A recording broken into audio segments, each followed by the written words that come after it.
Good everybody. Welcome. It's fun. So, unfortunately, for my new post, at least for first idea wise, the tournament did not go as I planned. Didn't get anybody further. I don't think it has really get done. But hopefully, later on, anticipation, I get it to be done. I'm not going to try to do it until it gets done in my perfect way because I had a plan B for if I can actually get it to full work to the best extent that I want, right?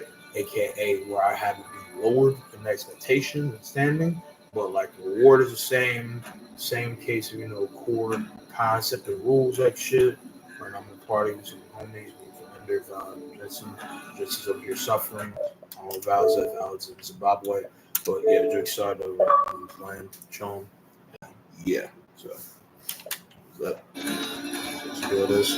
And yeah, more eventually possible return the game. I hope it to be my original plan with 4-2-2 1-on-ones. But if it is not coming to the play that I would like it to be, but it shouldn't possibly happen, and that for 2v2 like set up tournament, then from that, do the normal way, and again, if it's a play after trying to do what ideas I have in mind, but maybe like 5, then yeah, that's pretty much it. What I say. I'm still trying out how I'm going to go about different ideas. Like shit, tournament in mind, trivia, narration, and then interview questions. But that's pretty much it.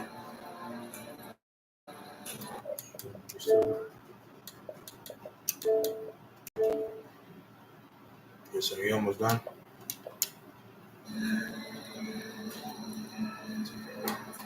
So plus.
Very cool.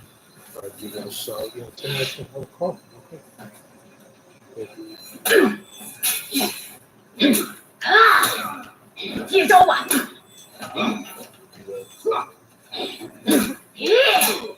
接招吧！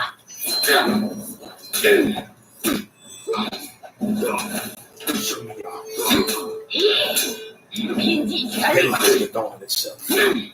你死定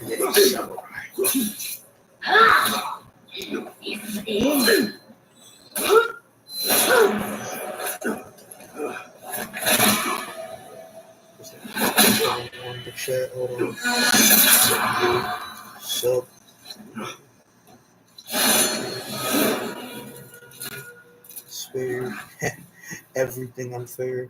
That's facts. That's too crazy, bro. Always good to push on.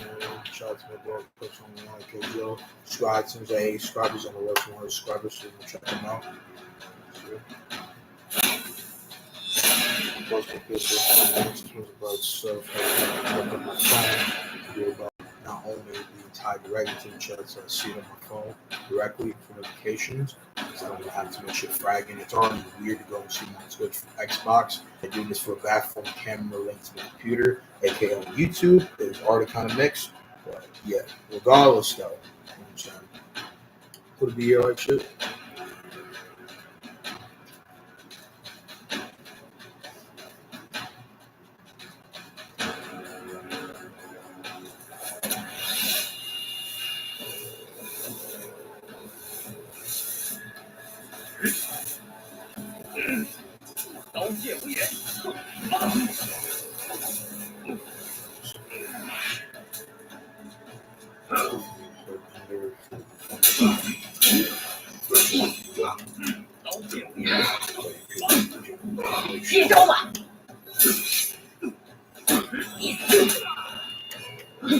刀剑无脸，受死吧！ Check to your chat. 刀剑无脸，受死吧！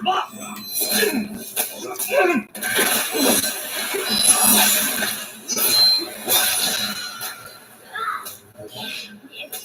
吧！接招吧！刀剑无脸，受死吧！ Some defensive field. Some 哈！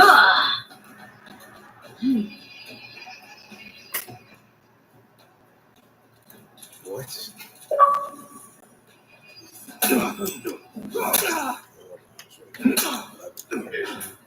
刀剑无眼，受死吧！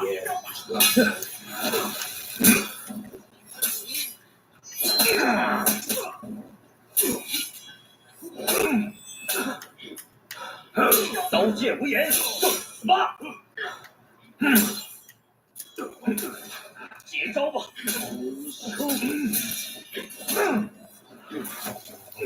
接招吧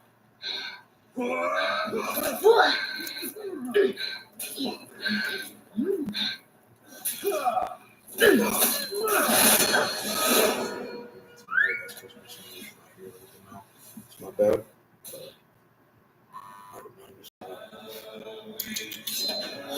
Hello?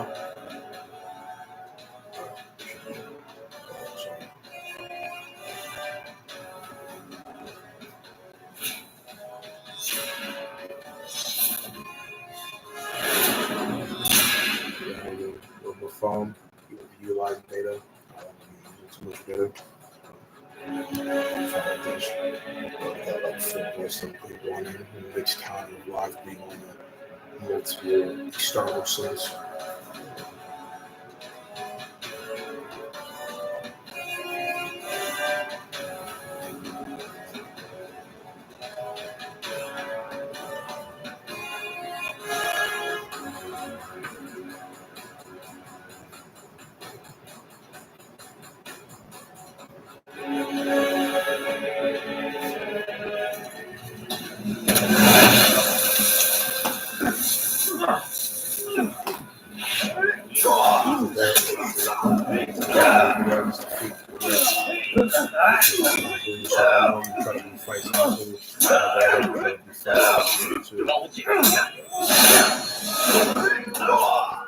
It's easy. I think this last one from recollection does bring a little bit more pressure.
Boom.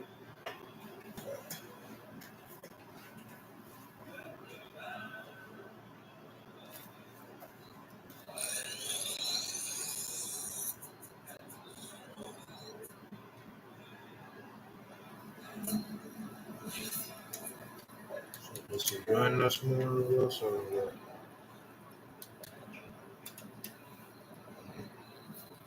Do you want to play an actual match? You want to keep on some cable away from him?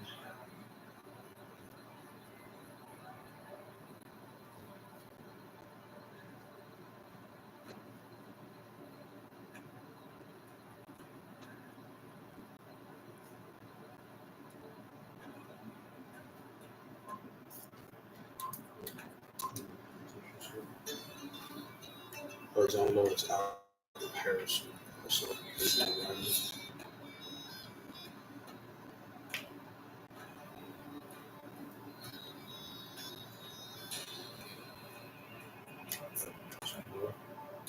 let's say end of your okay playing the arcade away from him. That's okay.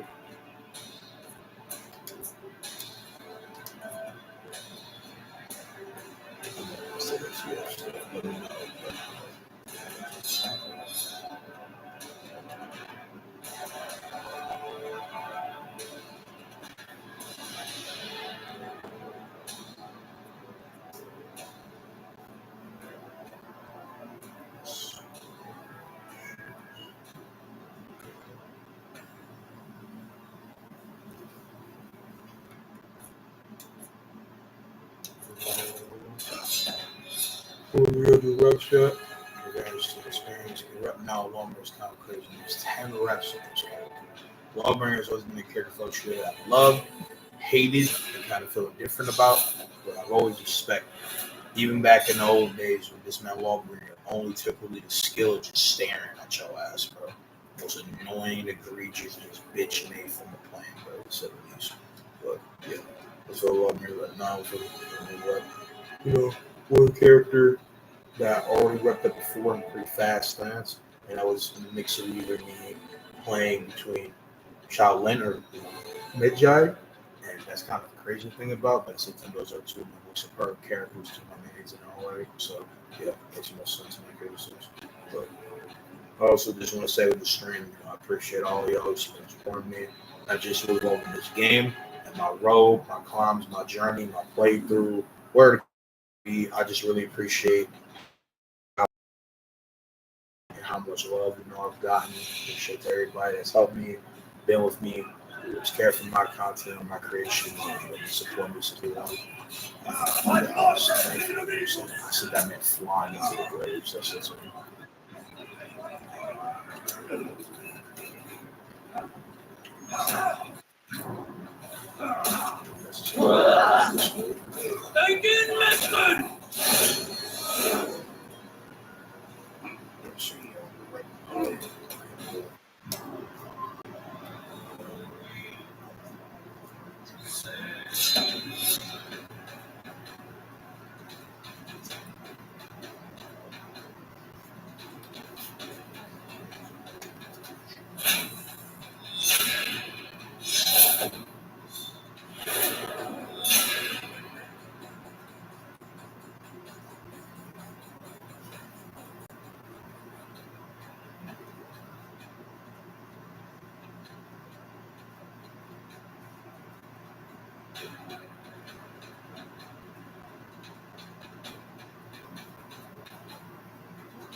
Spikes for the shoot. That's what I'm saying.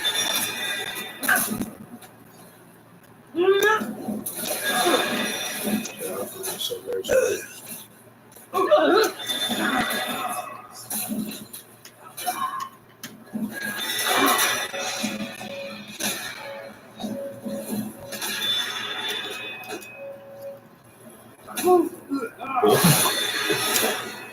he said,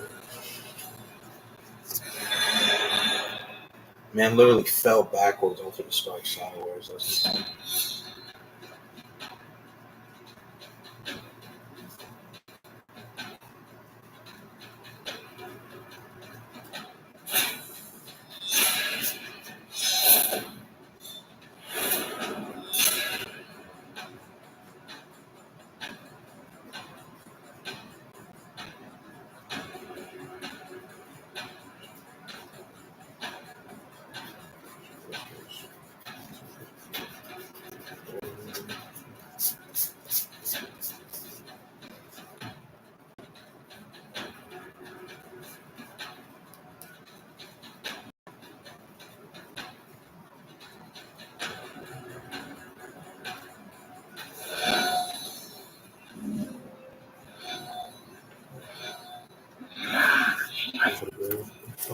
Question?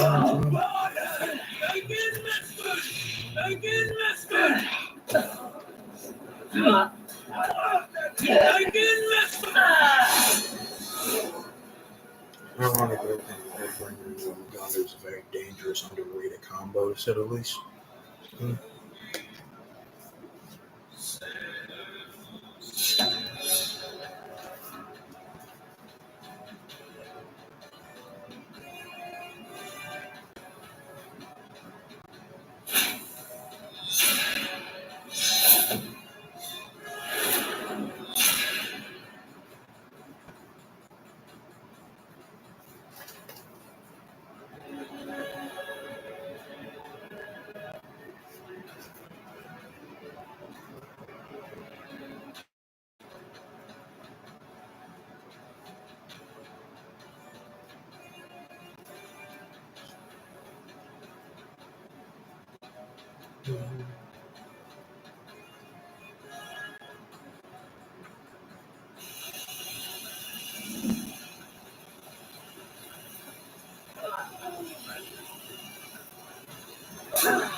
Pretty tasty.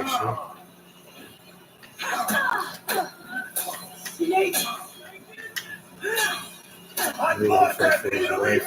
I'm fighting for my life. You can say that. Dark Khan falls to no mortal. Insect. Ricky is Kuri bitch.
Get hit again and cut it all in half because is already just crazy.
I'm very sorry to make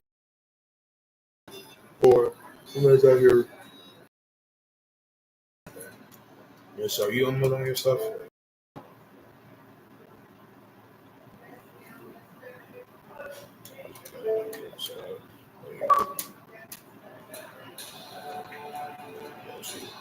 So, game mode, we gotta play lights, minion, breach, deathmatch.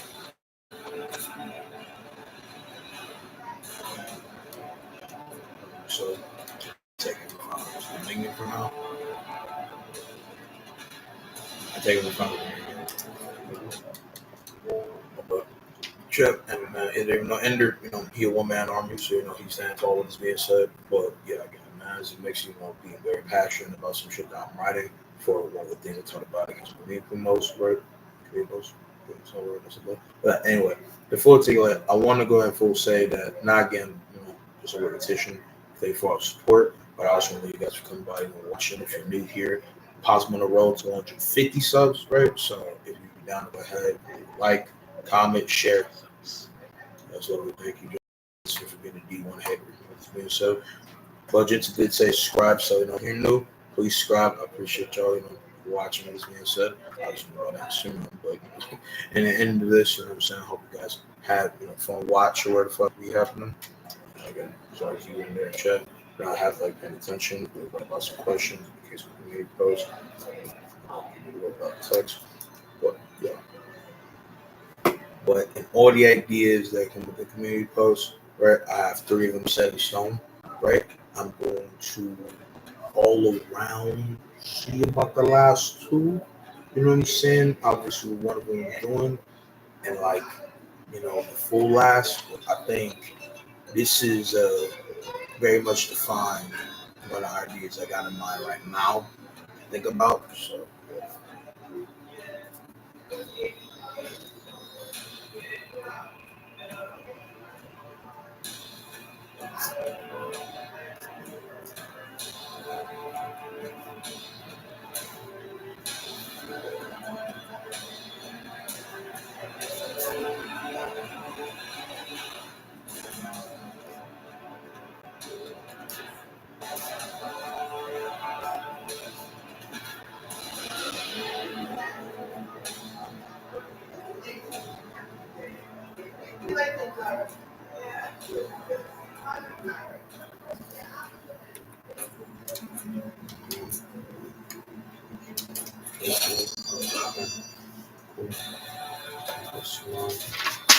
Not trivial narration, suppose that. Yeah, stuff. Most of the stone, what I have in mind. Going back out here, as I can see, that. Sure.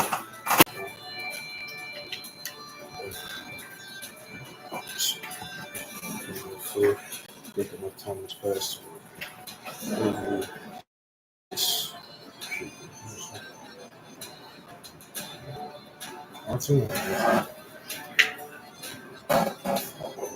But at the same time, I'm better than all y'all. You want to know why? I have a better sword, more historically accurate, and I actually fight like I know how to use my sword. All you suck, especially this little elf, this monstrosity of a human known as Ramio. You suck. And then look at this man, the snack guy. Look at him, looking like a chandelier. And look at Ender, look like somebody's high top forces, bro. Get out my face.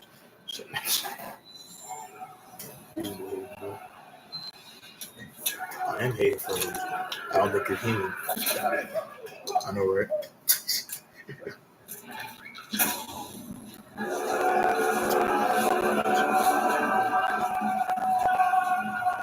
See if it was cool.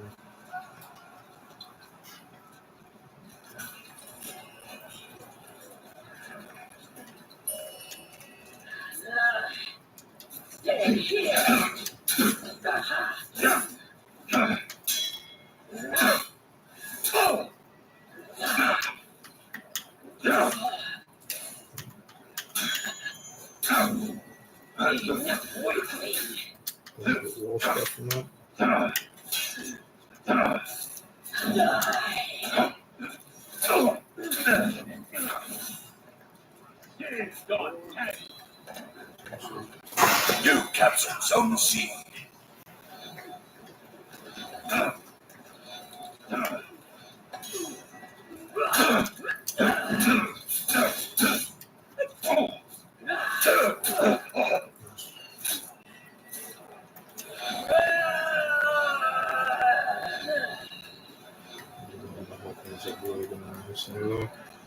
Actually, rest of I'm not actually gonna go here right You now. lost Typing Zone in A. the conversation so we can no way in there. I got a present for our little misfits. Okay, the latency. What the fuck? The latency spike is okay, right.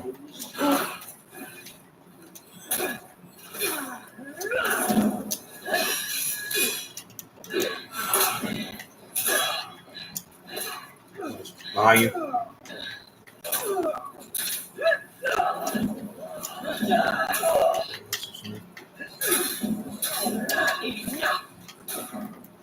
Go back.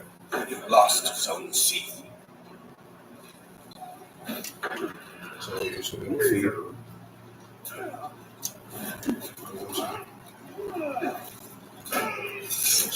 Oh shit. Go for this.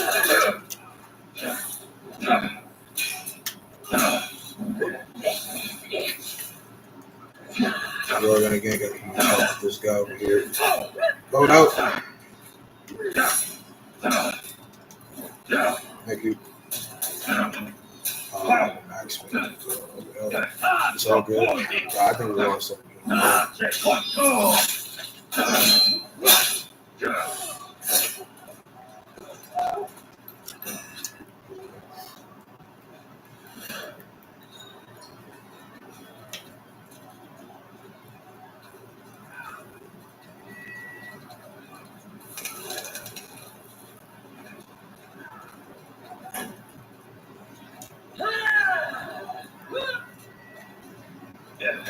You captured Zone C. Here.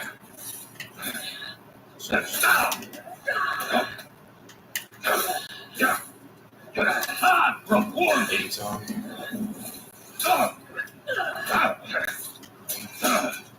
I'm making game of the UFC. Fuck.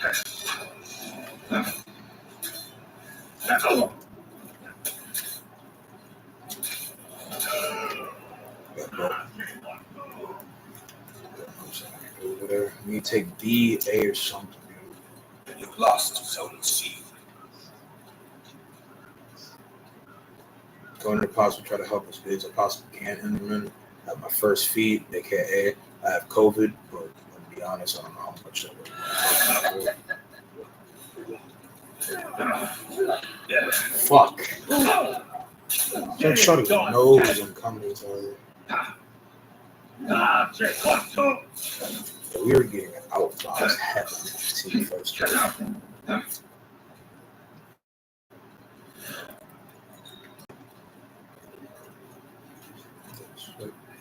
One more agents and try to hold you on.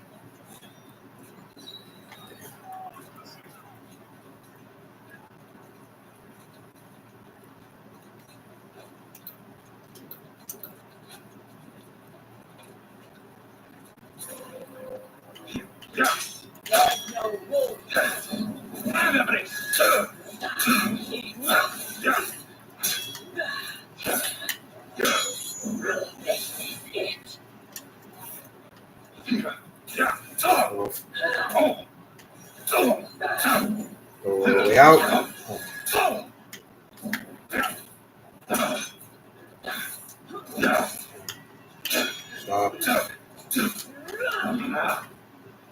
Who does that?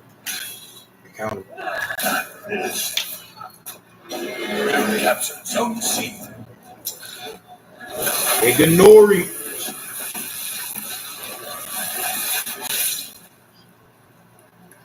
I mean, we should get shit along pretty good in person.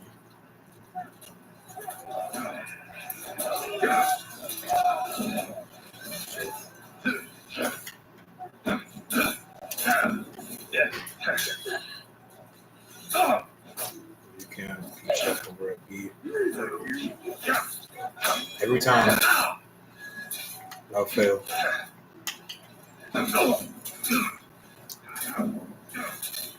Bop!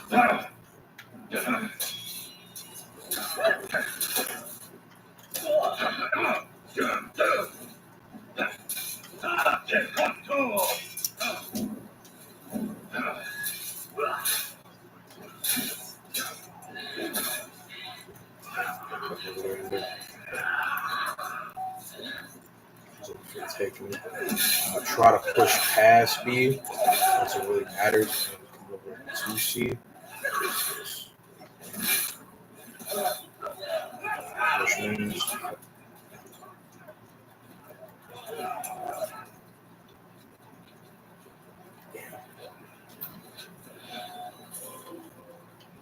You are too soft. Stay here.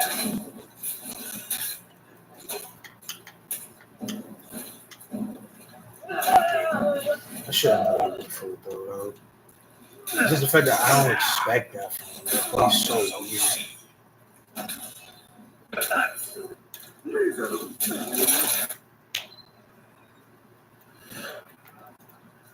Okay, you guys got over there. We'll go back to single game.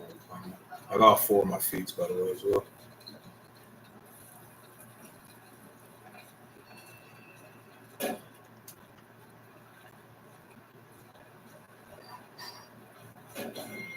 Your team is breaking.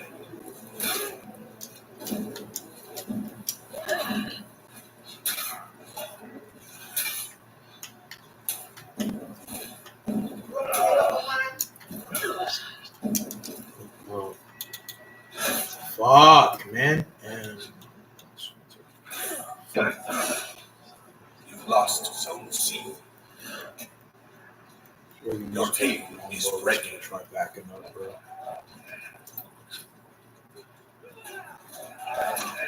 And B's the best bet. Could be in the decision. So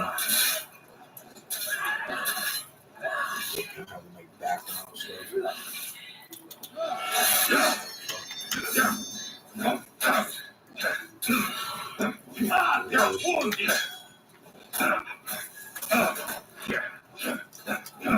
Dude throws that out. That's my problem with this fucking throw.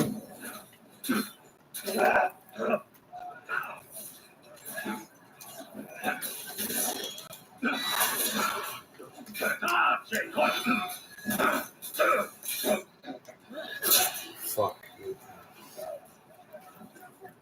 I don't know if it'll make any difference. As I love her, but damn, bro.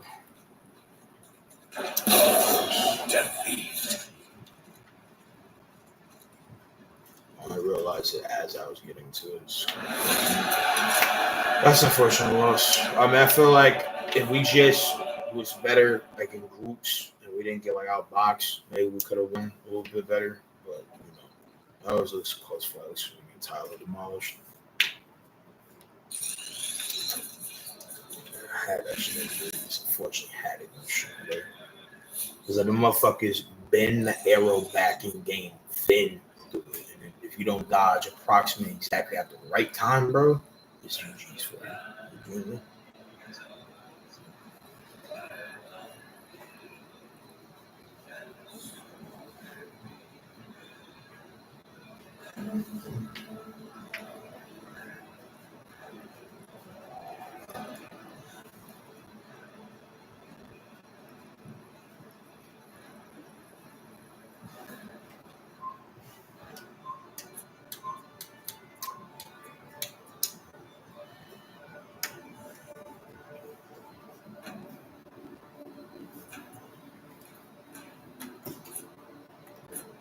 Like, someone I think it's cool for Jagoki big ass dome to do damage, but it's the fact that motherfucker does damage with his headbutt, so every time he dodges around, so massive sheath.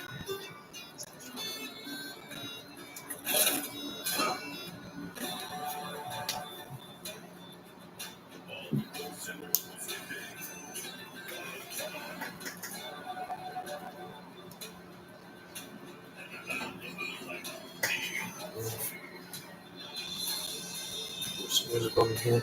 I'm not woke up here in my stream.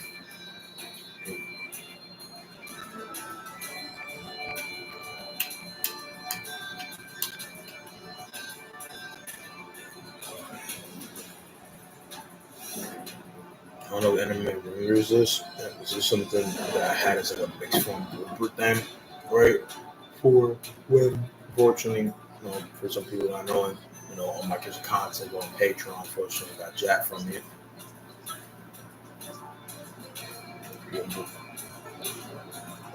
I wanted to say that, that I wanted to say in person, with my creations, that it'd be sometimes funny as hell where you accidentally do something that fits so perfectly if it didn't need to, right? Like a man thought that Enderman was Nick and he just wasn't talking because he got to unmute his mic or he just wasn't talking in general.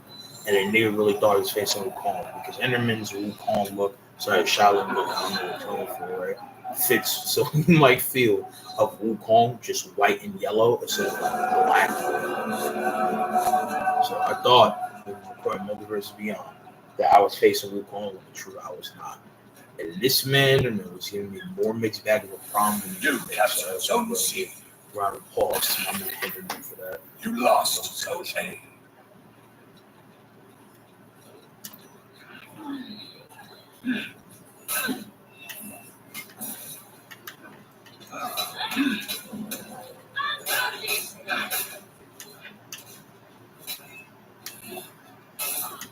You start to stare at you, simulator.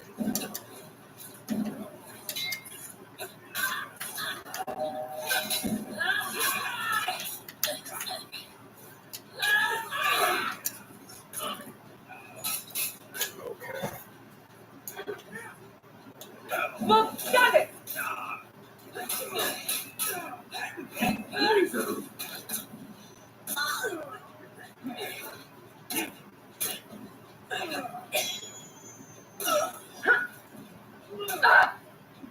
Reuse stamina.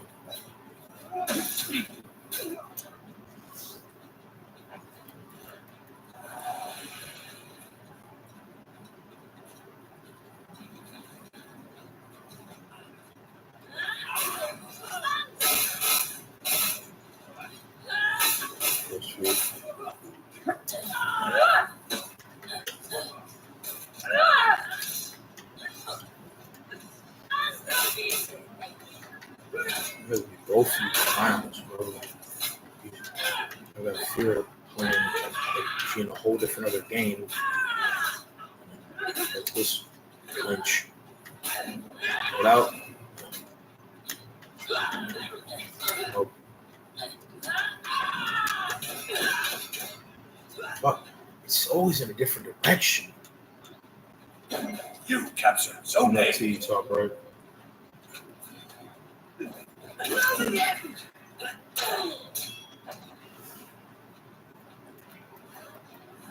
Help. Possible.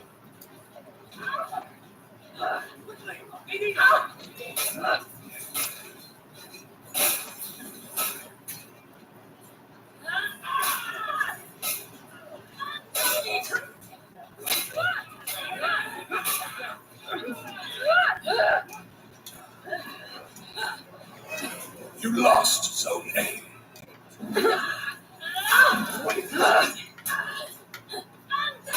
You lost Zone C.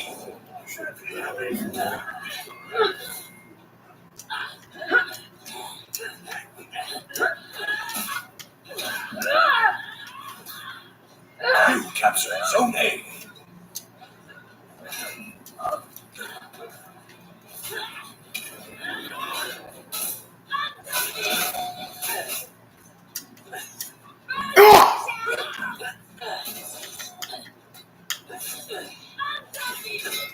Damn it. She kept calling them all out. I can't beat that Berserker. It seems like she's just too good, bro. Over here looking like a green Waka Flocka.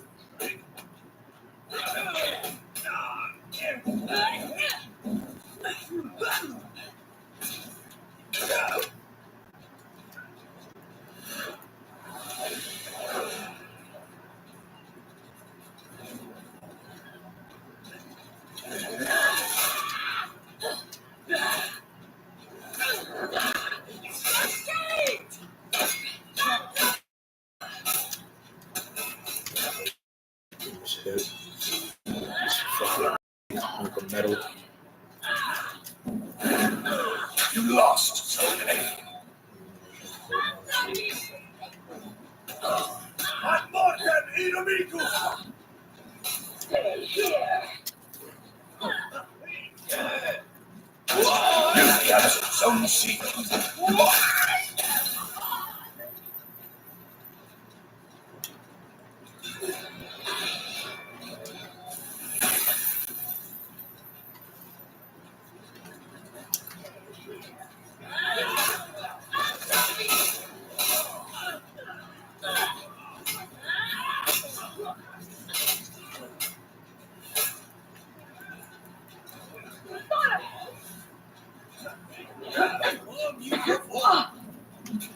lost Zone C.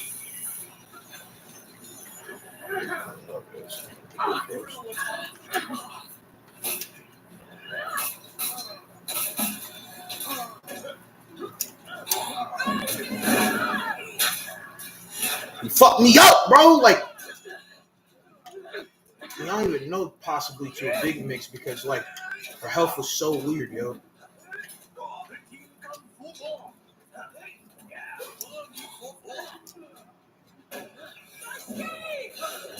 You captured Zone A. But it is true that you like overfeeding. Doing good? Just don't be like overfeeding. I haven't really seen all that shit feed in a while, to be fair. Well, he's growing as a player, unfortunately, he's not playing good for us. I don't know, it's because of the fact that You captured Zone C. makes very weird kind of skepticism, no offense. Of course, she goes out.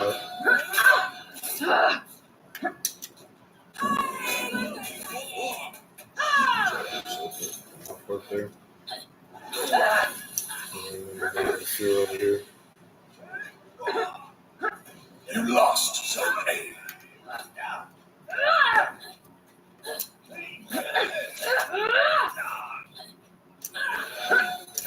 How did you get that? I say try to hit that in two different forms.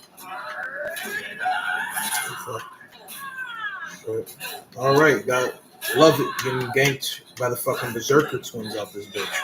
Like, please, piss off. Fuck off. Bitch. Whoa!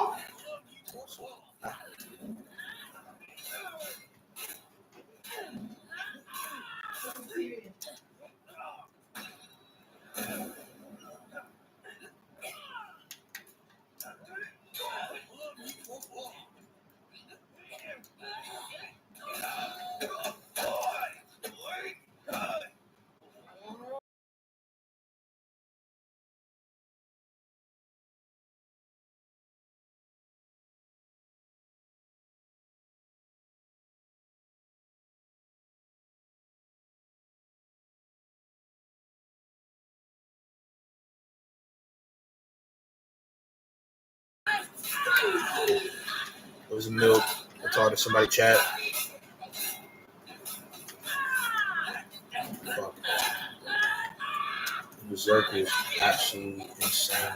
For shit. I was in the middle of talking to somebody. It was for extreme nuts. Okay. That defect is absolutely insane.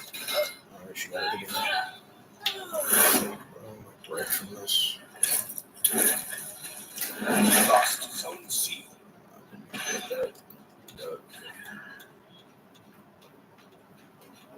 I got 4 of my feet though.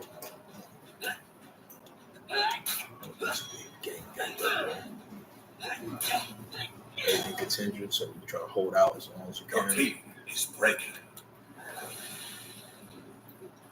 I'm on my way over to you.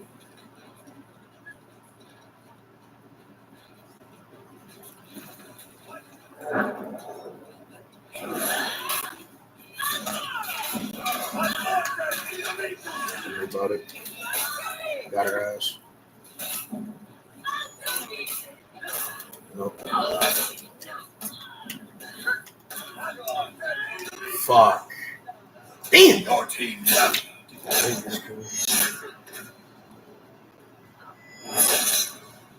Really thought Logan was gonna throw it out. That's what I shouldn't have expected that. Yeah, so it's just bad shit, this dude.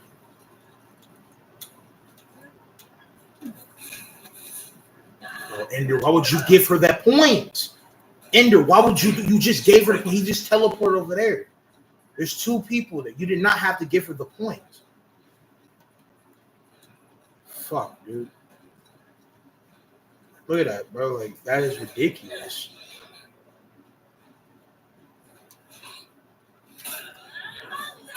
Ender, you just sold right there, bro. Like, just general. You did not have to give her the point.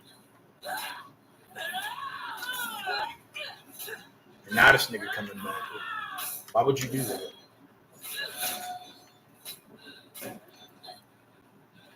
captured Zone C. We lost. I don't know why you would do that.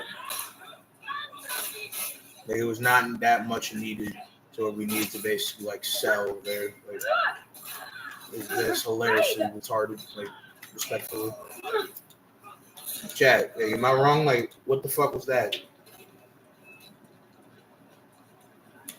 Like, they literally only need 1 point for us to start breaking. Lost And, like, Zone C. it's just dumb.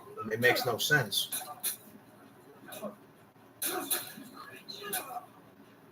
Go ahead and fight there, because, like, you're not getting out of that. Like, I would just fight, to be honest.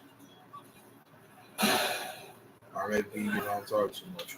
You can go back up there and help or something. That would be helpful. See, even then, like, we didn't need to lose this. You could hold up out there. I can see about taking this point. You captured Zone C.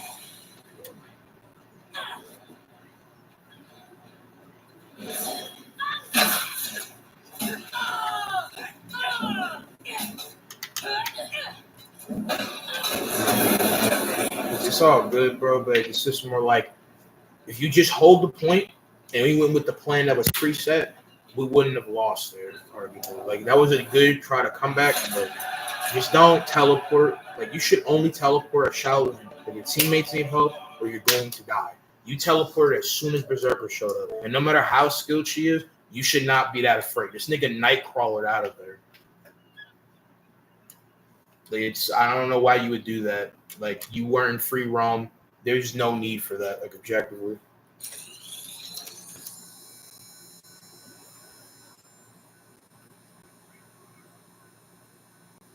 And my game was crazy. I'm so down to play, but I'll restart my phone.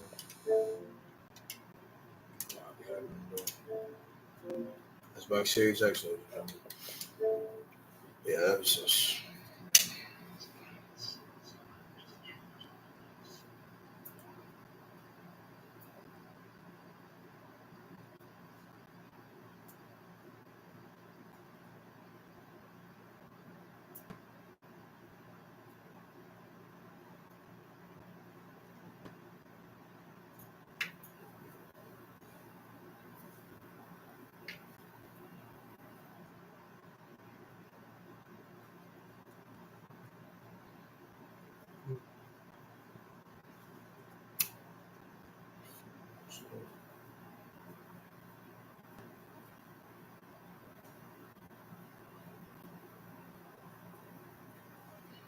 So much shit got uploaded while I was playing, bro. I didn't realize that.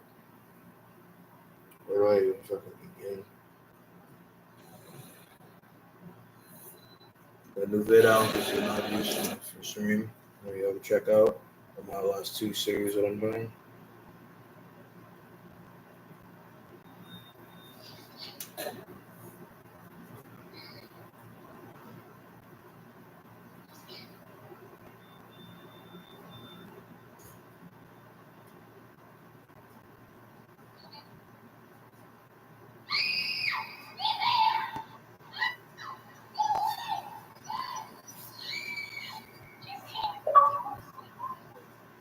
So,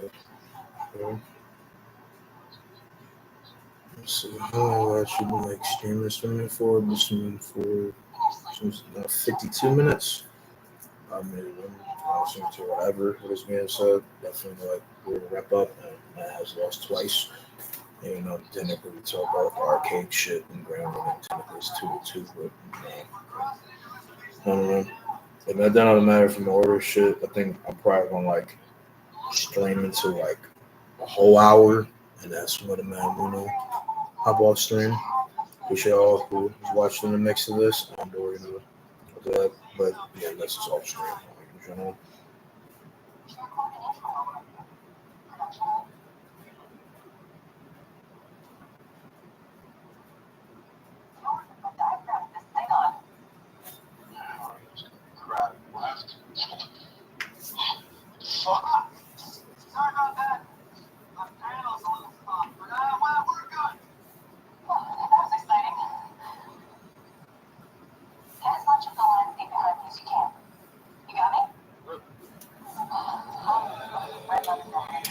Oh, Hyper, bro. I think I've ever played Hyper Duel, and if I did, it was a long time ago. I played it 4 times already.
With the fun intro.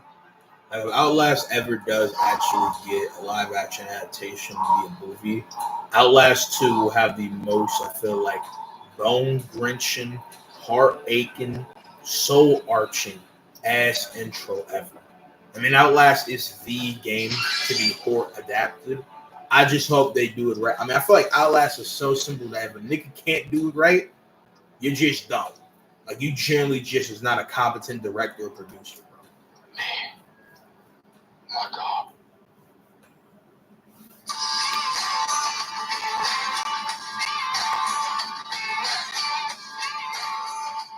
All right, so I guess the Epstein files were finally released. They released a video with about 12 hours of footage with 1 minute missing of one of the cameras that's outside of the cell block for Epstein, saying, "Hey, this is proof." Essentially, they were still going with the lie that there was nothing involved, nothing shady. There was nobody else involved. Do you think that myself, Bongino, and others would participate?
But, I like the concept. It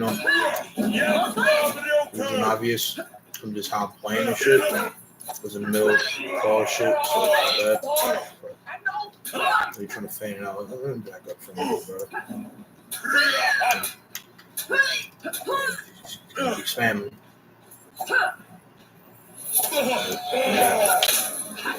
So, but I feel like I'm facing Highlander that my man Jensen for a while back.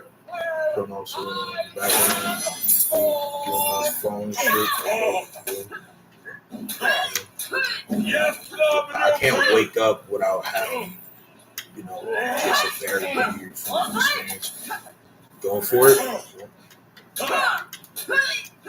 You test your resolve a little bit about how you can do as a combatant, let's say. Nope. Fell into that. As simple as that. Victory. It's cool. Respect.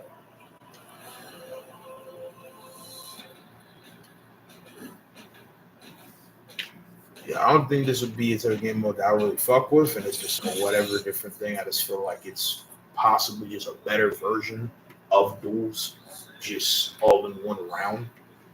I think that's fine. It's just mid. It works. You know what I'm saying? So there's that. Not hour M. Keep playing. It's a little bit, but same time. I'm here saying, but you guys that are watching live or even later, nowadays nothing but side and creator stream, and that's true. But to be fair, that could be the front or experience. Well, yeah.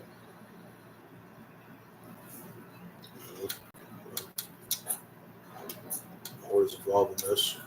So we find our person. And others would participate in hiding information about Epstein's grotesque activities. Yes.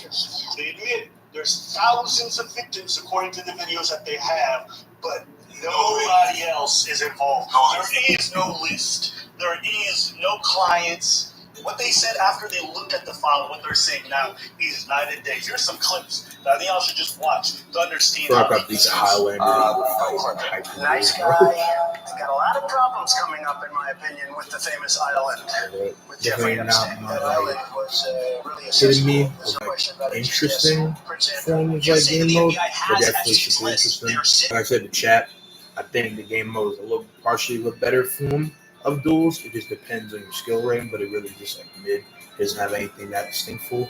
I was playing Dark Calm with the kids in my little brother and facing this new suit. So actually, yeah, a kind of instant duel.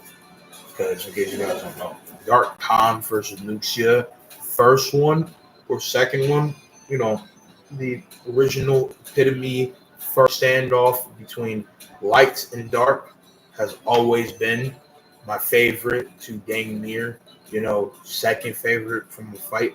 In all my case, so far on the RP Omniverse, it has the most peaky things. See the Dark Lord, this whole bigger than life threat. Face of Anaja, who's always been a pop star, been this high praised person, but never saw herself in that true light to really do something like this and then coming to win, right? And using, a counter to the Dark Lord that hasn't seen in millennia. Both rep 9. That's interesting. Quinn is Jacob, bro. That's interesting.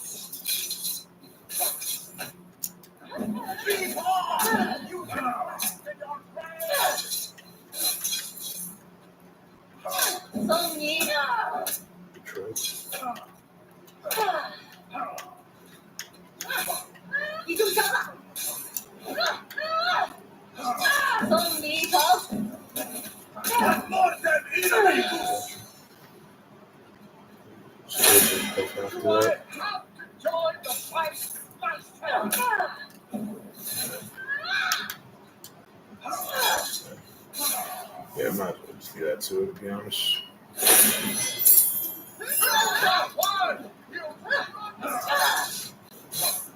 It's kind of weird trying to face this bitch. Throw it out.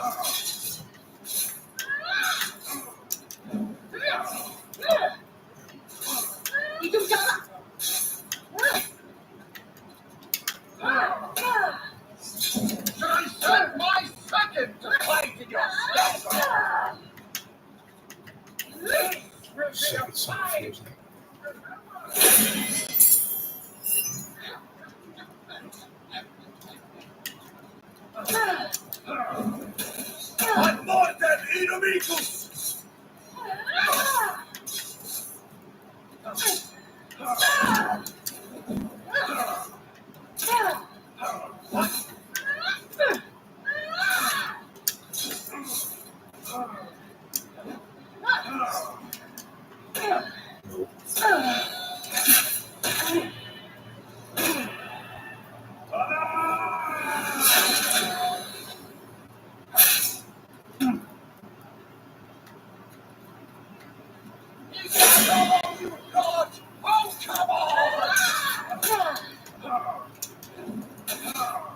Nope.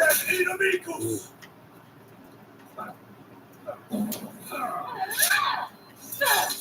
So you're kind of just waiting there, just waiting for me to do something. It's always so annoying, and then it's the after hitting for me. It's just like, it's very annoying.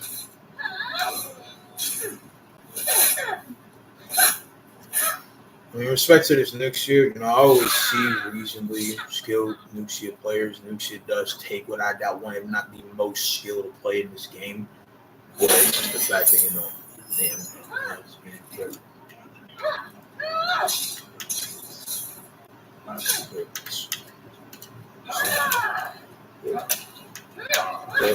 One more than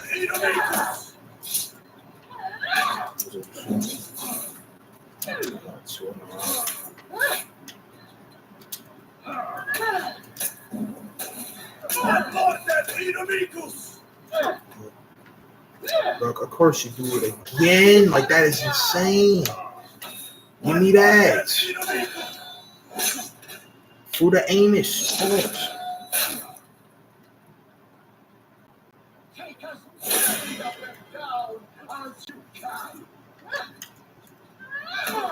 Okay.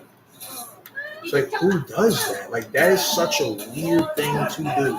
Like, objectively.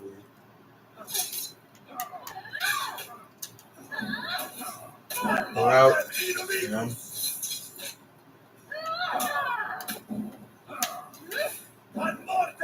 Get into a wall, you might say.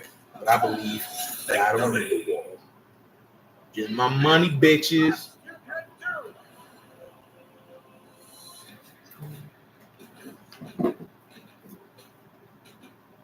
As well as you might like looking more in That's cool. There's no question about it. Just ask Prince Andrew. You say that the FBI has Epstein's list. They're sitting on it. That doesn't seem like something you should do. You're protecting the world's foremost predator. That seems like an evil thing to do, regardless of who may be embarrassed in the release of that list. Why is the FBI protecting the greatest in human history? Simple, because of who's on that list. Okay, so these are all people before they were in power and how they discussed it, right? This doesn't look right. It doesn't look like a Epstein's an intelligence asset for people in the Middle East, right? I'm like, no, I didn't know that. I'm like, you sure of that? The person, let's say, is like, I'm absolutely sure of that. His plane and that island, the cameras, there's a big assumption out there that these videotapes were exclusively in the custody of Epstein. That's a huge mistake. The reason they wanted this story to go away is because there's an assumption like, oh yeah, Epstein had him. No, he wasn't the only one who had him, according to this source. These assets, that's why this blackmail story makes so much sense. There are a lot of people who are knee-deep in the Washington swamp who are not telling you the truth about serious allegations out there that Epstein may have had video and audio of people out there doing things they shouldn't have been doing. And you should be asking yourself the question, how is it that all these people, the CIA director, the Obama fixer, Bill Clinton, all intersected paths with Jeffrey Epstein? Jeffrey Epstein isn't with us anymore, and nobody seems to want to talk about it. Would you declassify the 9/11 files? Yeah. Would you declassify JFK files? Yeah. Would you declassify the Epstein files? Yeah. You know what's wild? They actually did it in this clip. They cut this last intro on some of the releases. Yep.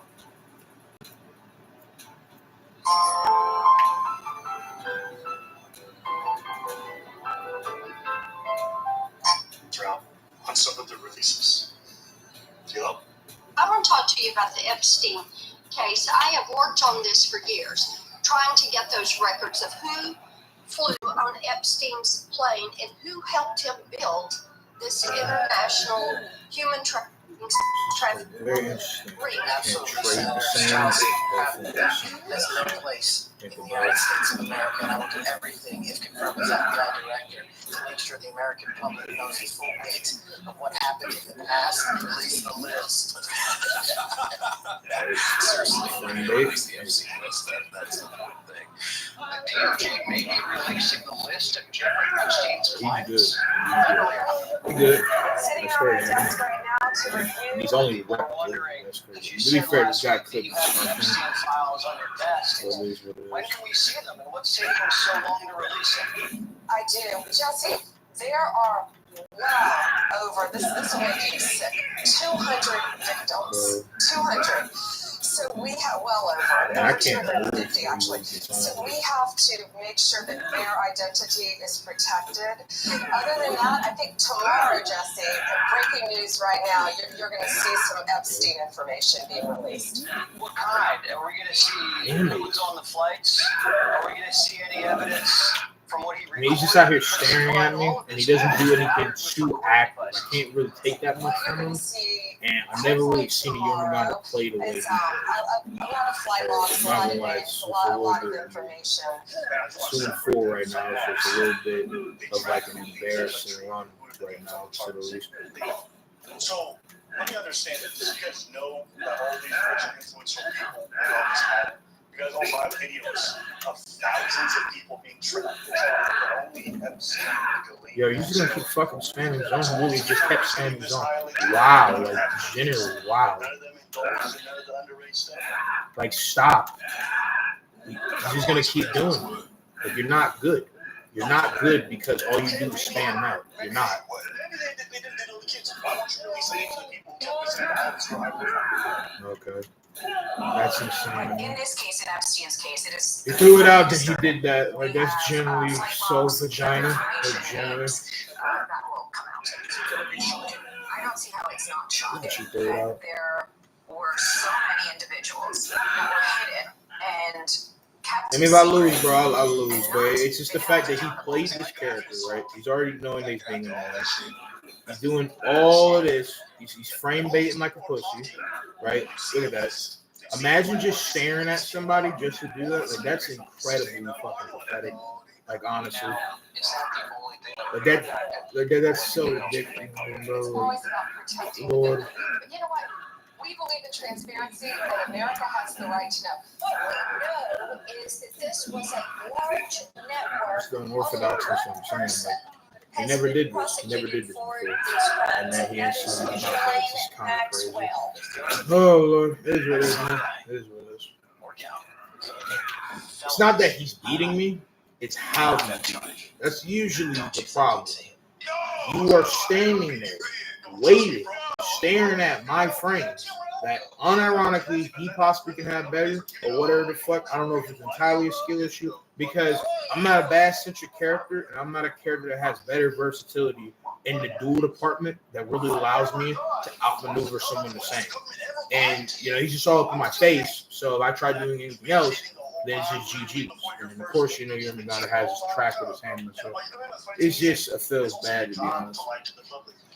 It's classified information. You're not supposed to reveal it. That's part of the job. If you're in the military, you're literally supposed to lie to the public or not tell them anything about what y'all got going on because you're bound by your oath. You're bound by those duties. Don't you think you're bro? Because you know what this government's trying to do? This government's trying to act like they're super transparent. Yeah. They're always going to reveal things that were different than previous government. They're not. You get in and you realize they all go into the swamp. If I have it. Right. If you have it, right. But you can't say that you have it. I got it. I feel like that's what annoys me. To be fair, he can literally do that in normal duel. Like all my problems is a dual-centric problem, but it's playing me on. It's staring at me the entire time, not doing anything. That's my problem. As a public defender, as a prosecutor who's been in that prison system, who's been in the Metropolitan Detention Center, who's been in segregated housing, you know, that when you see one, and that's what that was. You know the worst part is, I don't even doubt that he may have taken his life. I actually believe he did. my main thing is this. The lawyer visiting just before, all the failures that they produced, the cameras going out, the no cellmate, even though it's common procedure, there were a lot of failures and mistakes and coincidences and procedures that weren't followed that made this suspicious. To me, what I honestly think happened was after this guy found out he was not getting out, after his lawyer told him, they said, listen, they're not going to go after your family or kids or your assets or whatever, you got to just take your life. And he's like, listen, I'm going to put my people through this, I'm going to just take it and it dies with me. That's what I personally think happened. Okay? So them going with this whole, like, I don't even think that's not true. But I don't believe them when they say the shit about the list. You know, one of the weirdest parts, I believe that this guy, he kind of worked in investments. He really had no background.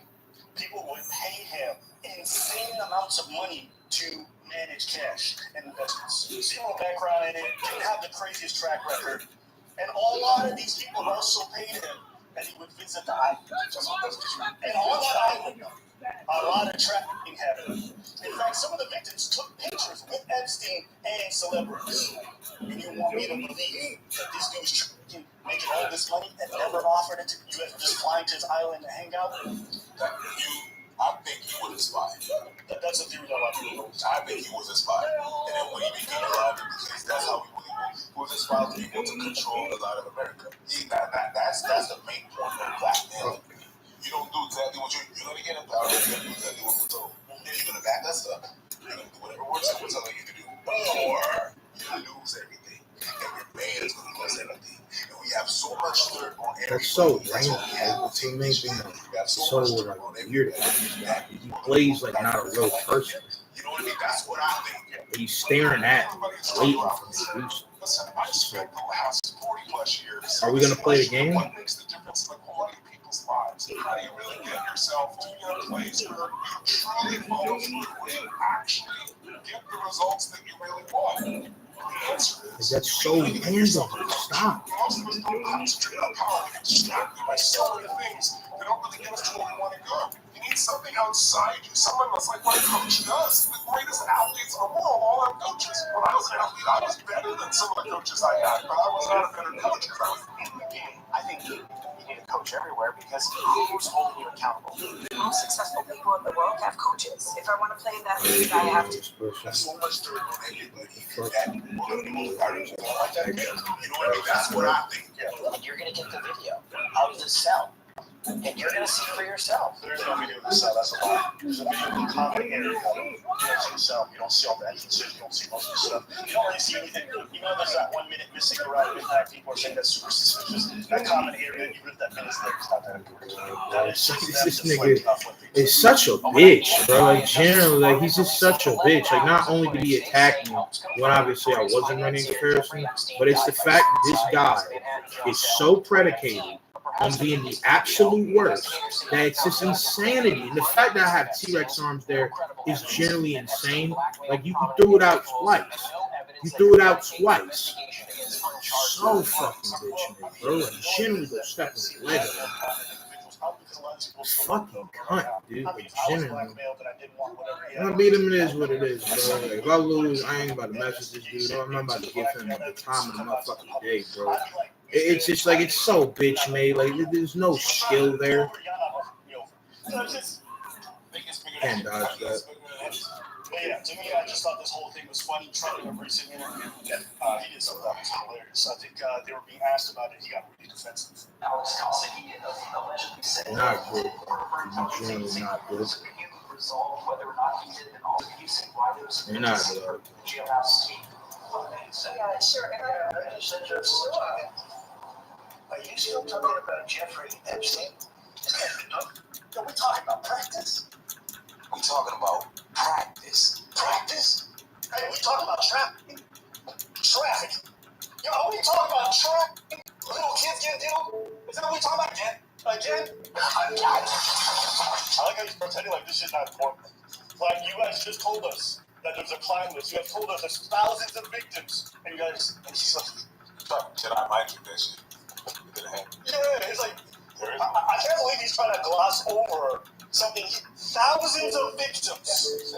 And you're just Imagine like, getting on Ferrari, staring at somebody, playing like a whole bitch, and then every single time I'm trying to go about something, you just play entirely weird, with no format something, because I cannot tell exactly what he's gonna do. I mean, he just throws out the most weird, unconventional shit, bro. Like, I swear, like that's just so stupid to me. How anyone could ever rationalize that in their head to play like that. Like the skill parts of it is there, but it's the fact that you play like that. I don't even mean to get back into a game with this dude, bro. I really do not. I'm gonna wait it out. I'm gonna wait to maybe see who's gonna play. Because at this point, bro, I just want to beat him. I want to get going, bro. Like generally, they got stuck on the fucking loading screen. He's gonna respond. Like he's gonna wait, and I don't know, like if there's an argument that like he's mixed bag scripting or he's like playing weird, just for it. But I feel like he's the type of guy that's basically in his head waiting to see through how a person's gonna play, just to like play something else.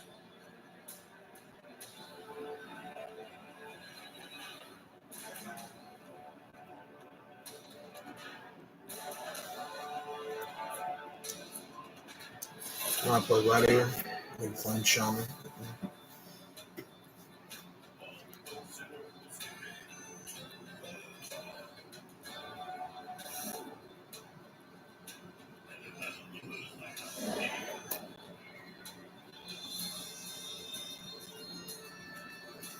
Of victims. No, this man don't even play this game possible. This man is playing this like weird, like almost seeming PC fake. Like this guy has the same exact human name on his Ubisoft. So I feel like this man is smurfing. This man is smurfing. He's playing weird. It's just insane. Why does the American public care? Of course, the American public's gonna care. Oh. It's a funny response. This has been talked about for Let's watch me chat. You're asking, we have cases, we have this, we have all of the things. And people still talking about this guy, this creep. That is unbelievable. I mean, I can't believe you're asking a question that I've never seen at a time like this where we're having some of the greatest success and also tragedy with what happened in Texas. It just seems like a desecration. What do you want to talk about? You want to see the stock market? What do you want to talk about? Thousands of victims being trapped, little girls and boys. I don't know about that. Money. Can I see what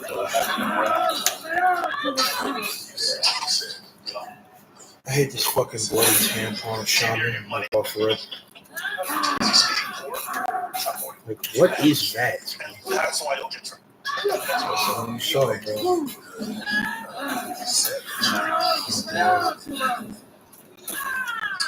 We're too busy waiting over here. Thanks. Next question.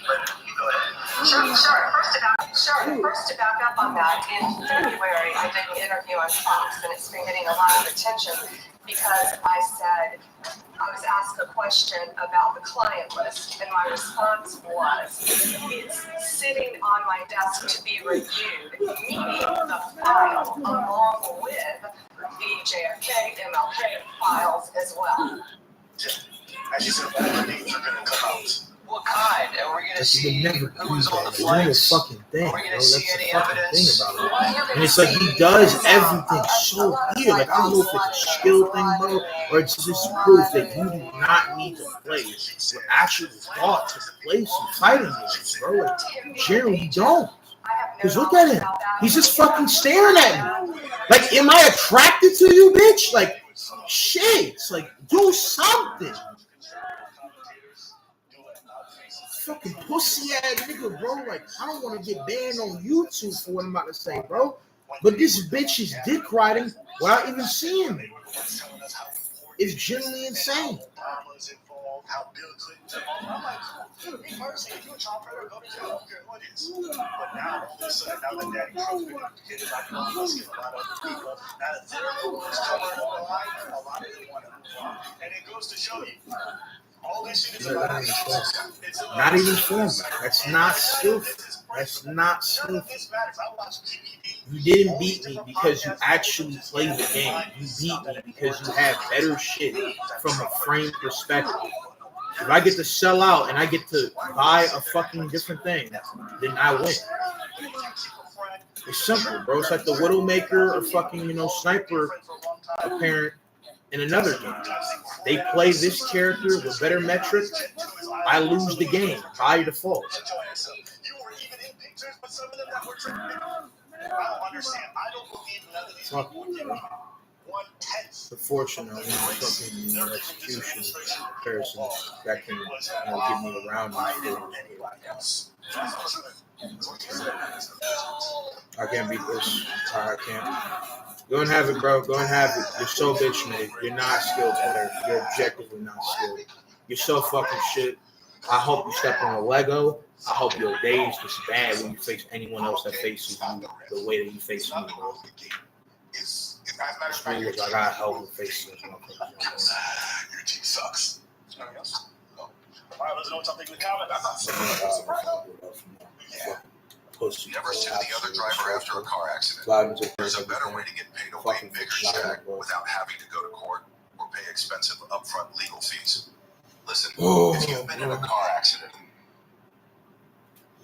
everything I was listening to in the background, stuff I heard, I do agree with, you know what I'm saying? The height of the gun was locked and loaded, and I have just seen a masterpiece. This was not only a great Superman movie, but an amazing start to a new DC cinematic universe. To me, this movie feels like a modernized version of the very first Christopher Reeve Superman movie, and David Cornswell is Superman. He embodies the character perfectly. This movie was the equivalent of being shot with opium. The new Superman movie might be the first live-action comic book movie that doesn't feel real. For better or worse. He says, Trap, haven't seen you like parry or dodge parry. You deliberately are capping. Hold on. Deliberately. I gotta switch over for a second. Where it goes, bro. You deliberately are coping. Is a better word. Coping. Trash one day. It doesn't even make any sense. Got bodied. First time playing like a human,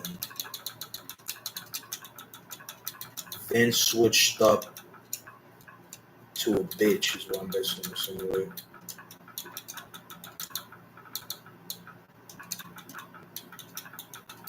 But one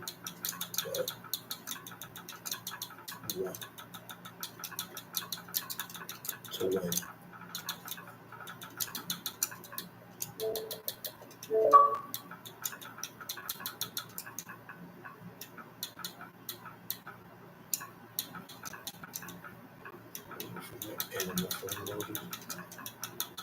Yep.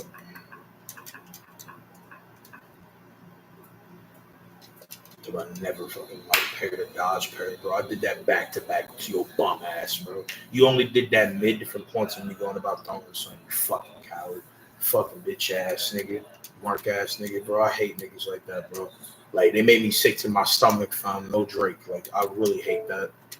But I don't like pursuing this. Oh, here he joins, bro. Bro, you're trash as hell. You play like a PC bum. You literally played the entire time staring at somebody with no skill. No skill. You literally got shown in 4K acting like a bum. Play with some actual skill. 1v1 me then. 1v1 me then. You cannot play the game at all. You suck dick. You suck dick at the game. You suck dick at life. Your name is trash. Every aspect of your being is trash. You got a trash nigga from a trash game as your profile picture, bro. Yeah, you beat me twice playing like a bitch. You show no skill. You show no skill. You show no skill. How? You show no skill. You show no skill in your play the entire time. This nigga just staring at me, waiting for me to throw something out. You suck. You suck. This nigga saying nigger, bro. Shut the fuck up, bro. You suck, bro. You suck. You suck, bro. You would never say that to me in real life. I promise you. I will fold your ass like an omelet. I will fold your ass like a lawn chair. You suck dick. You suck dick so much of this game, bro. I swear, every former porn star will be jealous of you. You suck dick. Get off somebody's dick, bro. I bet you, I bet you in every sense of the way, I would beat you in every form. I like parried you like 5 times, my nigga. You cannot play the game. You cannot play the game. You do not play the game at all. I paired you 5 times. I paired you 5 times on your side dodges. I paired you multiple times on the means of light when you would throw it out because your ass literally play like a bitch. You play like a bitch. You play like a bitch. You play like a bitch. You lost the first time, then played a little bit like you on Jormungandr. You didn't do anything. I literally blocked and parried multiple things you threw. You got outboxed. You stared like a bitch. You stared like a chimpanzee and did not do nothing. You did not play the game in any actual educated way. You played nothing. No, I literally bested you in almost every way of the way. You literally got bodied for multiple times in the match and only win at the last end. If I didn't have health or if I wasn't ready, you would attack and you got bodied. You couldn't do shit. You get fold like a launcher. No, you literally kept getting bodied. The only reason you won is because you play like a PC bot. You're on Xbox with over a bunch of G score and you're playing like that. This nigga has 27,820 G score and imagine not playing like anything. You're ass. I have more IQ than you. I have more reps than you. I do more than you. I bet on everything I do more than you. And you won't 1v1.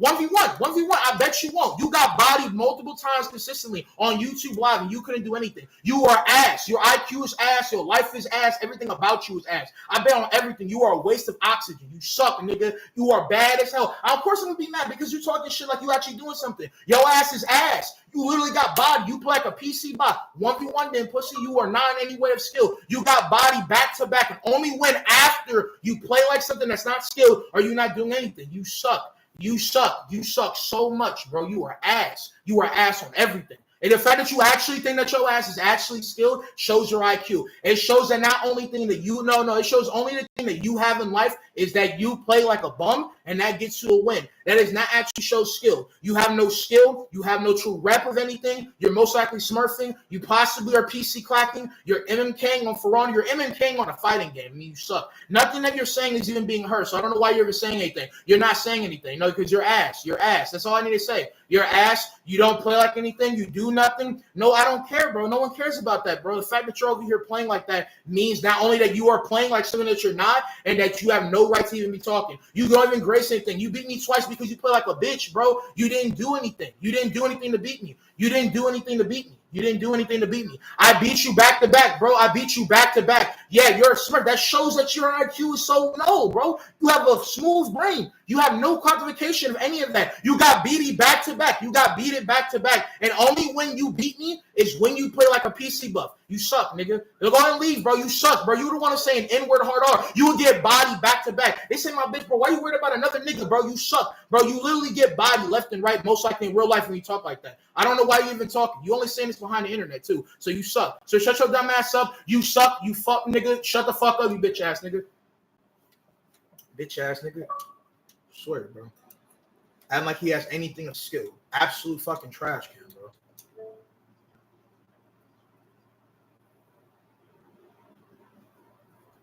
Swear to God, bro. I'll snip that nigga nose and make him look like a vacuum cleaner.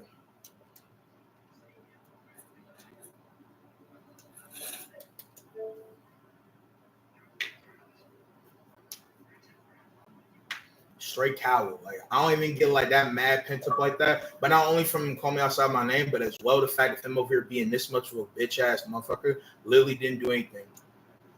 This man talking about didn't go how you thought. You sound like a cornball.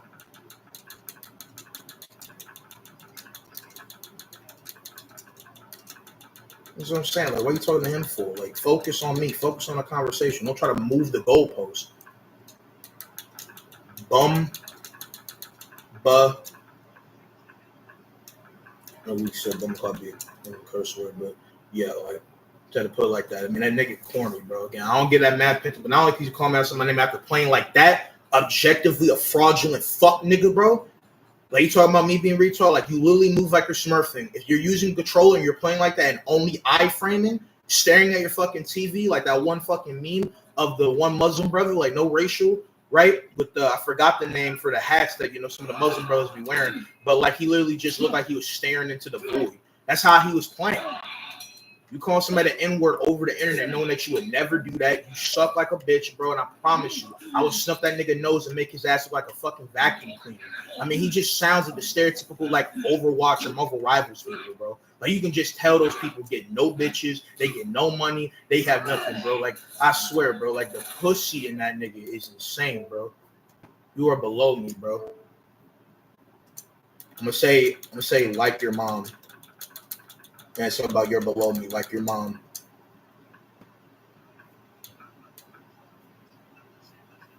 How is that mid?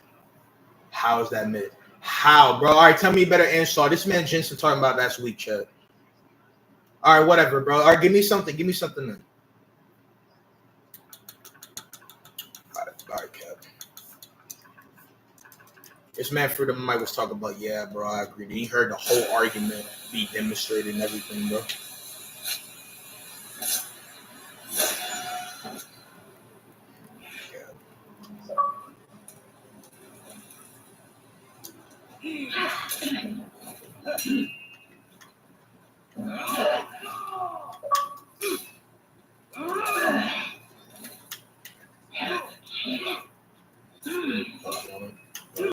Good execution.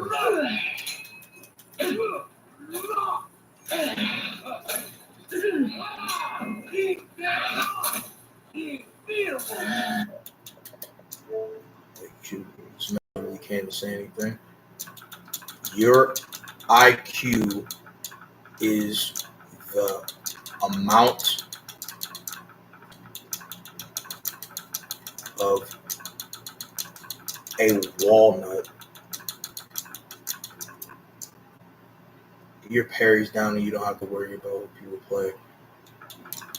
I have my parry's down. This nigga talking about how I need to go worry about getting more skilled than what he's doing. You didn't beat me with skill. You beat me with random frantic movement that's not actual skill. You play like you only got one chromosome. I should most say, but I'm supposed to say, obviously, but what's being seen, check, yeah, I can see my full thing. You play like you only have one chromosome.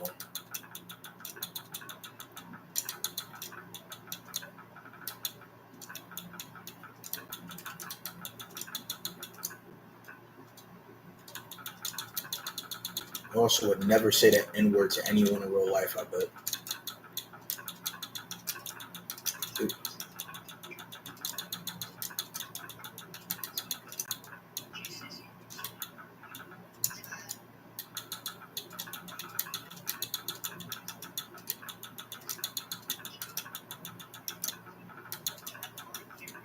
Man, it sounds like a Twitter mod. Either one, bro. Nah, a Reddit mod, bro. You sound like one of the motherfuckers that was on fucking the Euphoria hype train, bro. And then as soon as they show something different, be switching up. You one of them motherfuckers that be calling Superman woke, bro. You one of them bitch ass niggas.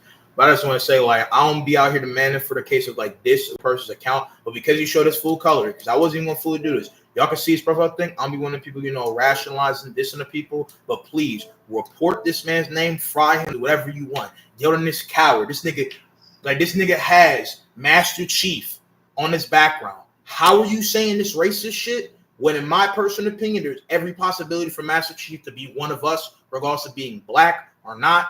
This nigga stand for unity. And you got him as your profile picture, racist coward. Flagrant fuck, nigga. I guarantee on this. I put this on everything, bro. Any motherfucker that hold on. Any motherfucker that he would say that to in real life, bro, would straight up pull fucking Jerome Saint. That nigga cannot squabble for shit, bro. Straight coward.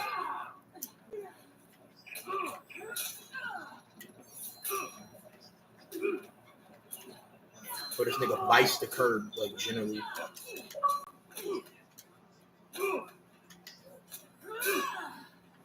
Fucking don't you ever in your life talk about my mother. I love my man.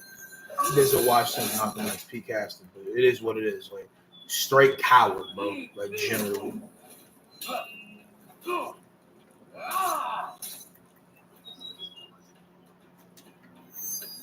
And nothing truly you talk about in person being racist or whatever. Yeah, so move on. I feel that. Well, yeah, like that's just like pussy behavior. We're gonna move on from me still messaging me. I'm probably gonna just read it for the chat one more time after the fact. But yeah, like again, I'm saying all this talking about you need to get better, kid. Like, no, bro. Like, You need to get better at rejuvenating some brain cells. You play with no skill and then got the nerve to talk about somebody else. It's just hilarious levels of copium and stupidity.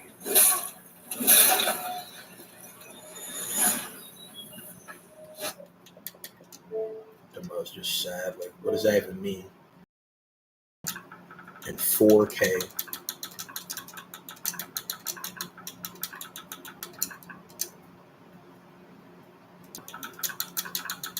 You suck.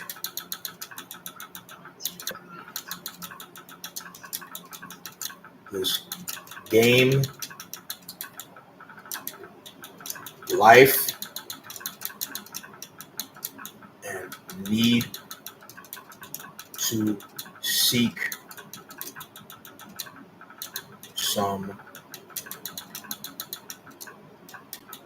grace of God for your disgrace as a human.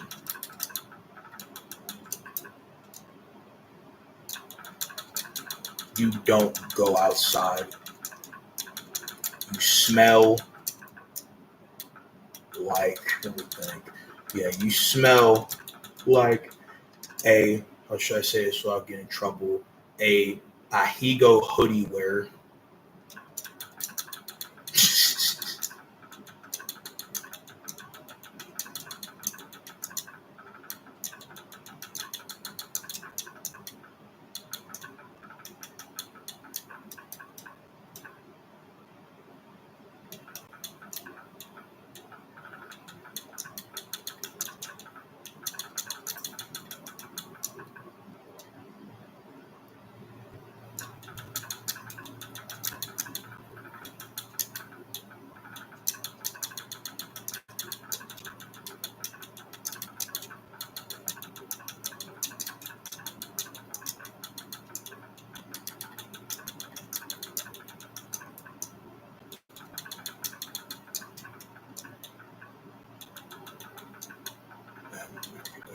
Messages go back to back.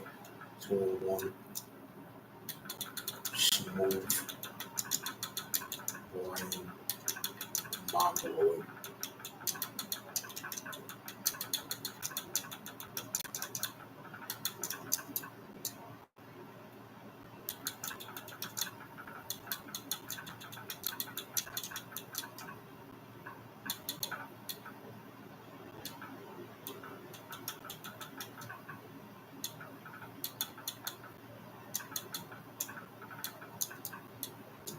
It's absolutely fucking pussy, bro. Again, spam this motherfucker up if you need to. Absolute fucking disgrace. Got nothing more to be said from this dude. Just absolute bum. A bum in full form. Nothing but a disgrace. Absolute wasteland, bro. Like, listen, I don't want to be talking about people's lives and shit. I'm not gonna wish death on him. I'm not gonna put nothing like that. But sometimes, bro, I really be questioning if niggas like Thanos was right because niggas like him just exist. Action comic book movie that doesn't feel real. For better or worse, it feels like it came right out of a comic book. There's no sense of realism, and it fully embraces the fantasy and weirdness to the DC universe, and I mean that in a positive way. And I love how this is not another origin story. It takes us right into the action, and it's so fast-paced in a good way, and it feels very lived in. The side characters are all great. Rachel Brosnahan is a phenomenal Lois Lane. I thought Guy Gardner was funny, but the real standout is Mr. Terrific. Like, I need him to get his own solo project. James Gunn, please give us a project on the Terrifics. And Nicholas Hoult gave an amazing performance as Lex Luthor. He was a D1 hater throughout the entire movie. This is the kind of movie the world needs right now. It's full of hope and optimism. The action scenes were pretty epic. The visuals were good. The comedy was enforced and was pretty organic for the most part. And overall, it's just a pretty good movie. I honestly think Superman is James Gunn's best project. It's either this or Guardians 3. Like, this is really good. And this movie, low-key, might be my new favorite live-action DC movie.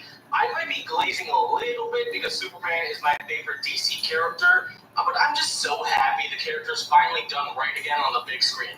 However, this movie does have some problems. Like the CGI is a bit wonky from time to time, and this movie had a lot going on. It's not because there's too many characters in the movie, it's just because there's so many subplots. Like you go from one story to another story, it feels like you're watching a whole bunch of TV episodes. And Hawk Girl was barely used in the film. But that doesn't take away from the fact that I love this movie and I can't wait to see more of the DCU. It gets an easy 10 out of 10. I love it. If y'all want to know my rating on the Superman movie, I think it was basically everything that my man Doomblazer said. I just feel like, the movie's different from my humor. It's not my touch, of like feel here and there, right? Because not only is the humor a little bit not generic, but not at the same time corny, but just a little bit like off-putting. Like I didn't really laugh from this movie. Don't get it twisted. I still think it was like funny or whatever. And I feel like the humor of James Gunn. I love Cornswell Superman. That's the Superman. Like to me, next to like Christopher Reeve, the potential of one dude Superman Returns, and obviously Henry Cavill, I think he lives up to the legacy perfectly, bro. And like even like next, like in like the top tier Superman people, like the guy who voices Desmond Miles as Superman, even though he was in a terrible game in Suicide Squad, Killed the Justice League, I think that was busting, right? And at the same time, right, like the guy that iconically voiced Superman, like from Injustice, like that de facto voice actor, I think he's like peak as that, right? I think he's all around busting. I do agree a little bit too much subplots. I understand some people might have a problem with no spoilers, like Superman not being as crazily powerful as people would expect Superman to be.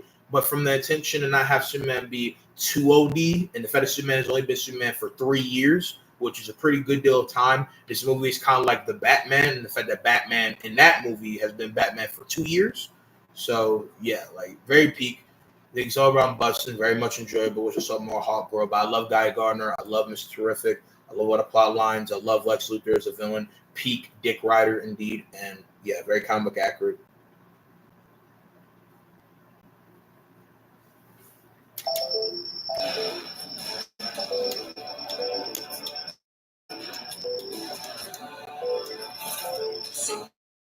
My girlfriend. For one of the most annoying people. Culture here in the West has been over commercialized and overpriced. I mean, I can't be the only person that has said in a boba. You ever notice that Asian culture here in the West has been over commercialized and overpriced? I mean, I can't be the only person that has sit in a boba shop looking at the menu, wondering why I'm about to pay $7 for some milk tea. It's like, what? Because they put these little black spheres in the drink that honestly tastes terrible, and it's made by some Asian college student I'm now expected to pay what, 5 times what it's worth? I feel like us Americans went through like a weeaboo phase and started romanticizing East Asian culture, and they're really taking advantage of us with it. Mostly the women and children, to be honest. Like, most of the stuff is being marketed to women and children. Like, how many of you guys have been with a girl, and she's like, oh, buy me this boba, or you don't love me. Buy me this $7 drink that is super overpriced, and we can make it at home for like $1, or you don't love me. If you're wondering how these expensive boba shops get business, it's people like that give them business. That's like kids that throw tantrums when their parents don't buy them it. With the same logic applied as the woman. I mean, think about it. Boba is either a milk tea, a tea, or a smoothie that they just make within like 30 seconds. Oh, but you don't understand, the boba shop's so cute, and the bobas are so cute, and they put special plastic film lid on where you can pop it with your straw, and it's so... I'm saying that there's going to be a lot more than this, but check. Don't just sound like he just hates boba. That's really what it sounds like. Is it worth $5 extra? Now let's talk about gourmet ramen, though. This stuff is the biggest scam ever, and my older brother was trying to tell me about how this is such a big scam, and I didn't believe him. I was like, it's different. It's not instant ramen. It's gourmet ramen. Like, they actually put a lot more process in it, and that's why it's more expensive. But I can't really justify instant ramen being like $1.50 and gourmet ramen being like $20 to $25 for soup. Soup. Most restaurants give soup for free. You're telling me I gotta pay $20 for a big bowl of soup? But okay, they might throw like some Japanese fried chicken in it. I like the selling point where my brother convinced me that it was actually a scam. Because when he showed me a video of some fake ramen restaurant that used instant ramen and mixed it with just some like basic broth and sold it to people for $15. They're like, yeah, no, this is very cultured. It's like, no, you just, for some reason, people just romanticize this Asian culture so much that they're willing to pay top dollar for soup. Like, it reminds me of that one song It's kind of like a where surprise it's because not most nibble people you unless I chase soy after cakes, right? It reminds me of that soy cake meme where it's like, whites, whites, Japan, wowzer! It's like, chicken noodle soup American. This is poo. Where'd you get this out of a can? Oh, chicken noodle soup from Japan, though. Wow, this is just like my anime. Now, I'm not saying that gourmet ramen is exactly like instant ramen, but I don't think the difference is justifiable to charge like $20 more. And I have to say that sometimes, okay, yeah, the noodles do taste almost just like instant ramen. They just transfer it to another broth, add some Japanese fried chicken, add some proper vegetables, and they go like Naruto cake things. Yes, the anime character are named after these Naruto fish cake things. Now, another scam that I want to talk about, and this one might be kind of controversial, but sushi is so goddamn overpriced. And I say this is controversial because there's so much propaganda run on sushi for some reason. Oh, bro, but you don't understand. A sushi chef has to train for 10 years or more. Yeah, he's cooking for like the president or something. Go to your local sushi place and ask the sushi chef how long he's been training. I guarantee the guy doesn't even speak English. Yeah, okay, your Michelin 5-star, your expensive, exotic, celebrity restaurant. Yeah, okay, that sushi chef has been training for 10 years or more. Your local run-of-the-mill sushi shop, the guy is probably they just took some Asian guy off the street. It's like, do you know how to put raw fish on rice? Yeah? Okay, you have a job. Even those places that do like the more complicated Dodge rolls, they're not even that complicated. Oh, you know how to wrap crab salad and seaweed and then deep fry it? Yeah? Okay, you have a job. Like, dude, it's not complicated. I don't know who created this propaganda that sushi for some like samurai that spent 10 years in solitary education on how to cook the fish. Now, how do I know that this is overpriced? It's just like, damn. And like mixed bag, a nigga almost had, but I swear, Chad, he grabbed me, bro, and it was literally just after a second mix of me even having the thought process to hit. So I got for mixed bag. Actually. Oh, no, big, but we have to go to the boba shop to ask the Pikachu plushie and blah, blah, blah.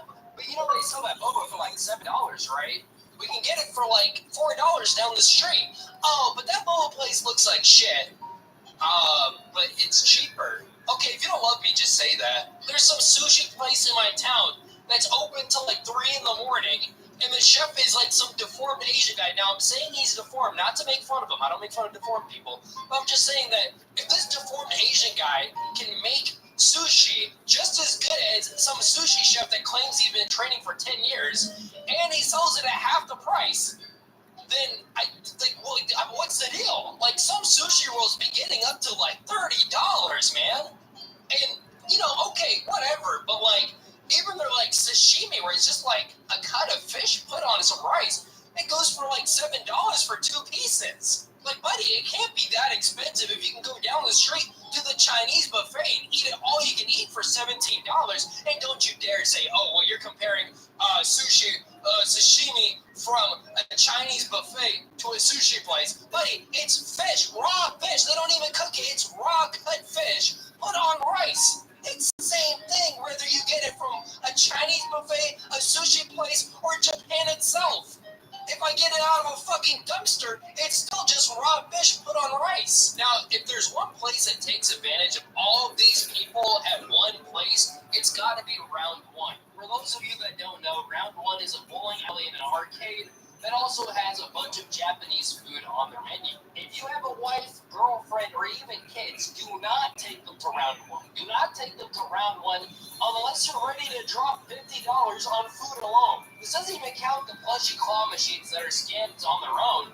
But man, the food here is so expensive. I'll go over the menu with you. They have $11 for ramen in this small-ass portion, which might not even seem like that bad of a deal, till you realize it's made by some fucking minimum wage worker. $10 for some teriyaki chicken, and they're like making a combo for $7, which only includes 4 pieces of gyoza and some water or is this juice or something? Which reminds me of how overpriced these Asian drinks are. These marble sodas, once again, marketed heavily specifically And I to have hope kids. because I'm up So, 17 you understand, you gotta pop the marble down, which actually makes it harder to drink the thing. Yeah, they're gonna charge you $4 for that. This matcha latte, $5. This green tea, $4. Oh, but babe, you don't understand. The green tea has this mascot of like a green tea bottle, and it's waving at me. Look at its cute smile, bro. It is $4. Oh, but look at the authentic Japanese. It just looks such an authentic label, bro. It is probably made in China, which I can't even make fun of them for because that's just the shore of the ocean that their island is on. Okay, to be fair, I can't even make fun of Japanese and Asian drinks being overpriced that much when they're still charging $4 for a soda at IHOP plus like $2 for every refill. If you go to like one of those Asian mini markets, you can find these drinks for like $1 each. It's not for like $5 you can get a pack of 12 or something. I just remember once going to like a late night sushi place with friends, a different late night sushi place, and we got these like banana flavored milks, which weren't even that good, and they were like super small too. And they costed $4, and I remember seeing them at a place once. I mean, here, they even sell them on Amazon, $15 for a pack of 6. It's like $2.25 per thing. I mean, even that's overpriced. I mean, these things have the size of a juice box. I'm not even joking. It's like, I get these Asian places have to make their money, but I just feel like these upcharges are a little bit too much. I mean, even if you bought this pack of 6 off of Amazon for $2.25 per unit, and then upcharges to $4, you couldn't just sell it for $3.25, just upcharge it by $1. And I get, yeah, okay, when it comes to sushi, the price of fish is expensive, but you're not going to charge me $3.50 for a little strip of fish. 2 pieces is $7, meaning 1 piece of this little strip of fish is $3.50. Now get the fuck out of here. And yes, with the ramen, if they were cooking it all completely from scratch in-house, or they made the noodles themselves and the broth themselves and everything themselves, then yes, I would justify paying $25 to $30 for the bowl. But unfortunately, It's so I just don't weird, think that's the like, case. I think these people are scamming and they're taking regular noodles and putting them in, claiming it's some in-house made ramen noodles. Oh, and round one, I'm not gonna put too much shit on them because they still be selling their ice cream for like $1, which is like 1980 prices. So good on them for the ice cream prices, but everything else is just so overpriced. And making this video made me so hungry. Can you guys give me like $5? It doesn't really pay me that much.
Victory!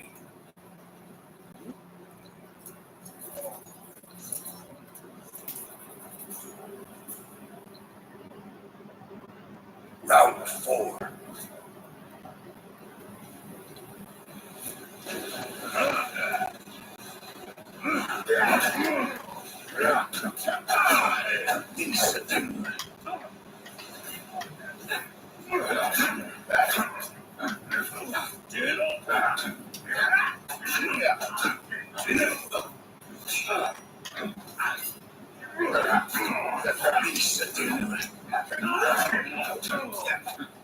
Yo, he's gonna just keep going. Grab. Ooh. Wow. I wouldn't even mad at him that he pushed me or something. This nigga stabbed me in there because he knew at full health he could not be, even after he is at decent health. That's honestly insane, bro. All right, man. It's on site, bro.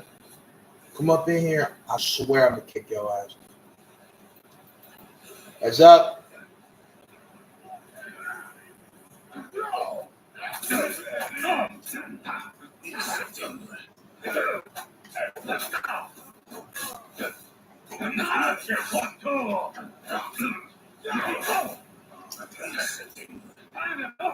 Teammate, kill him, please.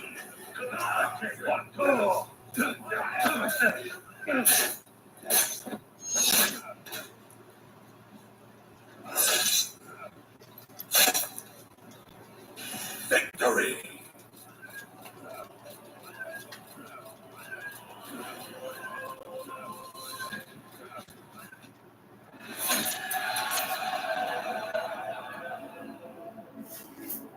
Always when they lose, bro, they be switching up.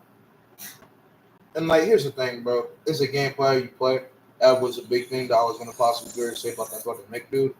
But it's the fact of the matter, bro. That you play like a bitch like that, you have no true argument against any of what somebody else might say in comparison about you. Like real shit, bro. Like, you are a whole bitch. Every case of the way. I am your personal AI partner. I can interact with you without any limits, anytime, anywhere. Ilia Topuria can do it. Ilia Topuria versus Islam Makhachev is inevitable. It's the biggest fight the UFC can make, not just in this moment, but of all time. This is going to be in the magnitude of Conor versus Khabib 2.0, but will be stylistically way more interesting considering Ilia isn't just a pure striker with godly power, but also has great grappling prowess, while on the other end, Islam isn't just a great grappler like Khabib, but can mix up elite striking as well. I said in the last video, but I'll say it here again, I truly believe this will be the greatest fight of all time, considering what is going to be on the line. The lightweight title is on the line, pound for pound is on the line, and probably GOAT status on the line as well, or at the very least top 3. If either guy gets the other on their resume, that's GOAT level shit, and both guys are on track to be top 10 anyways, if they haven't gotten there already. And despite the crazy finish of Charles Oliveira by Ilia Topuria this past weekend, and his hype and aura at an all-time high, Ilia Topuria pretty much across the board is still the underdog. However, those odds are definitely closing in. So with this historic super fight probably happening in the next year or so, let's detail how the betting underdog Ilia Topuria can beat Islam Makhachev. Alright, first order of business for Ilia Topuria is to land that bomb on Islam Makhachev like he has done the last 3 fights, pretty much his whole entire career. But this is easier said than done against someone who's so well-rounded and well-prepared as Islam Makhachev. So how does Ilia land? As much as Ilia's hooks have been known to kill anyone up to 170, I think he should swing wide against Islam Makhachev for 2 reasons. One, and most obvious, Islam is very good at timing takedowns from wide hooks. Wide hooks leave the hips open for a takedown, and it's harder to recover out of the position to defend the takedown. But most importantly, Ilia Topuria can take advantage of one consistent opening Islam has in his striking with straight punches. Islam's tendency to back up and answer forward pressure with a check hook. A hook usually poorly timed. Multiple times in the Volk fight, this hook was not timed correctly from Islam's part and led to Volk finding openings moving forward. Like early in the Volk fight here, when Volk baits out that hook, ducks under, and even though he doesn't counter that punch specifically, it leads him to get a really good position and catch Islam out of position to land this big left hand that stumbled Islam. Or here, when Volk again got aggressive, Islam swung way too wide and too late, which led to Volk getting inside position. And here's yet another example of Islam swinging way too wide, which leads to Volk catching him off balance. And then similarly, here, Islam's tendency to throw a wide hook gets punished again. Per the team, I just see like wanting to get the top 5. The biggest punch landed in the Dustin Poirier fight. It was a left hand set up from 2 forward pushing jabs that got a wide hook attempt out of Islam Makhachev, which led to this big left hand getting there. Islam has this instant reaction to forward pressure to swing wide, and this is the exact opening a guy like Ilia Topuria needs. Ilia can generate some crazy power from short distances, and even though he can decimate granite shapes with wide hooks, of course, I can see him in a sequence in which Ilia moves forward, baiting out the wide hook from Islam, and Ilia lands when he landed on Charles, which destroys Islam right then and there, punishing that wide hook. Ilia is, of course, going to move forward the entire time, but if he can put on that pressure to really make Islam scared and throw that wide hook out of pure instinct, it's over. GG. But like they say, if you're looking for a knockout, you'll never find it. And the game plan for Ilia Topuria should be finding that one opening, especially in a matchup this high. So let's exploit another tendency Islam has, clinch, especially on shorter fighters like Dustin Bulk. He's one of the strongest lightweights, so he likes to take advantage of that by pulling down on the neck, pulling his opponent, landing knees, or controlling this clinch to get into position to transition to a takedown. Take, for example, Islam beating Bulk in the middle with a strong tight clinch, controlling the position here, moving Bulk to where he wants it to be, which is the fence, and transitioning this to a takedown. He also uses this tight clinch here with Dustin at the end of round 2, bringing him to the fence to eventually transition to a double. But again, he also likes to land some big knees down the middle, regardless of the opponent.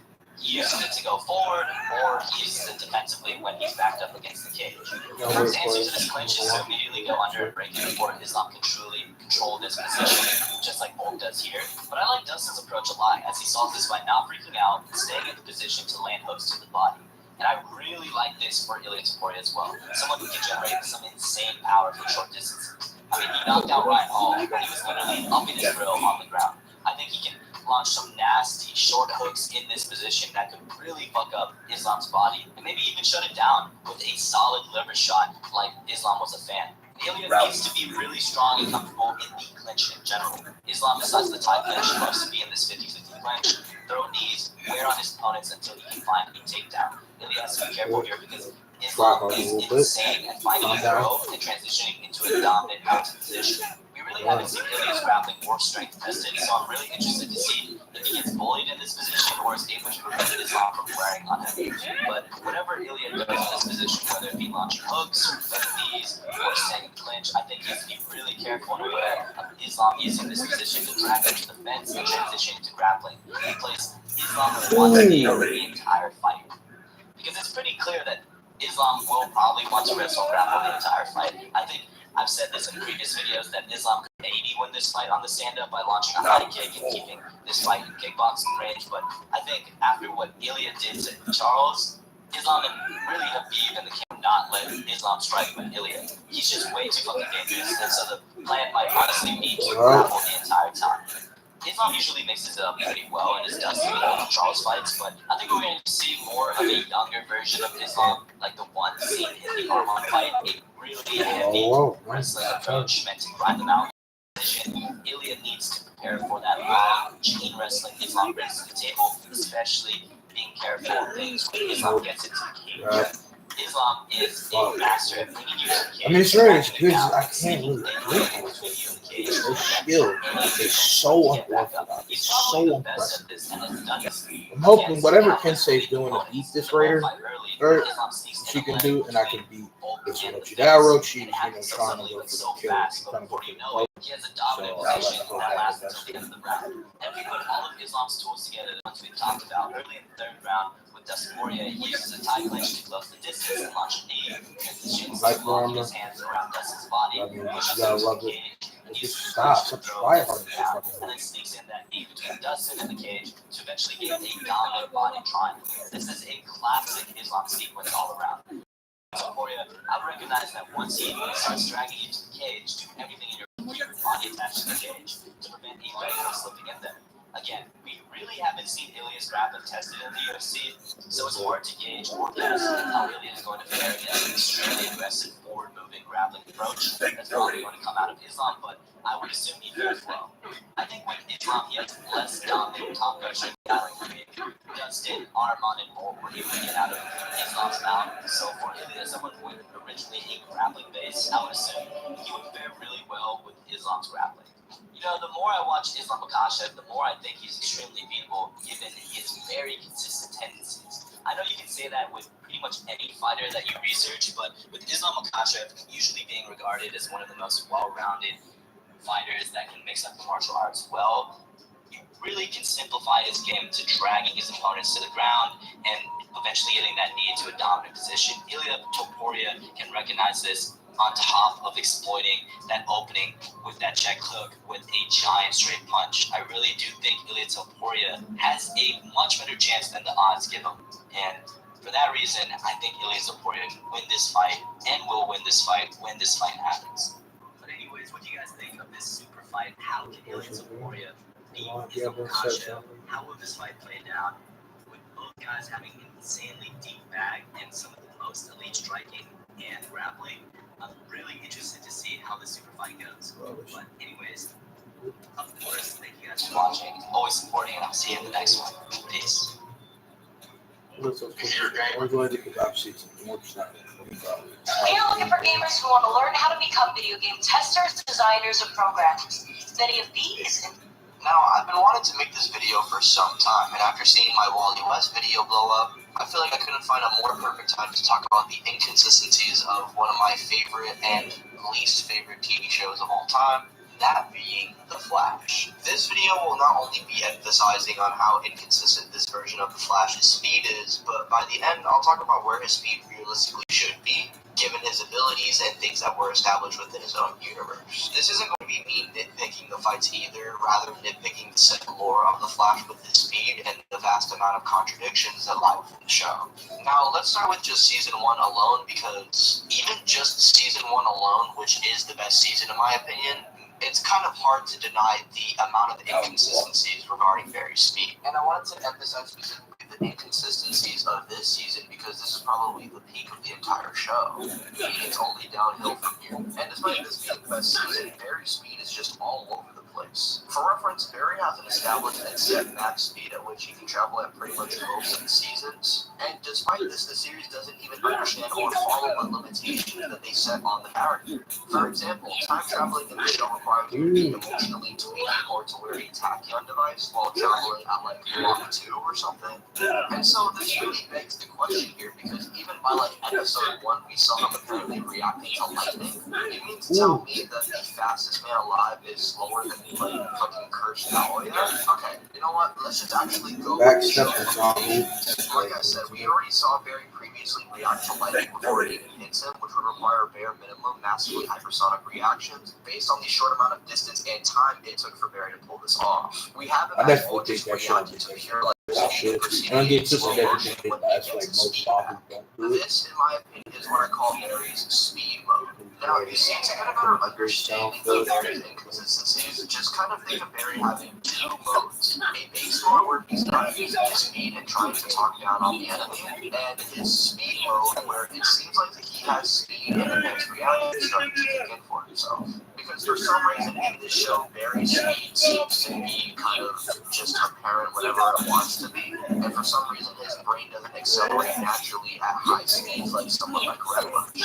But even if you want to say for some reason Barry needs to like activate his speed for some reason, you can't justify every instance of Barry getting hit by something to be off guard when the limitations of his speed don't even apply to him throughout the season. Rather, it's again whatever the episode or writers want it to be.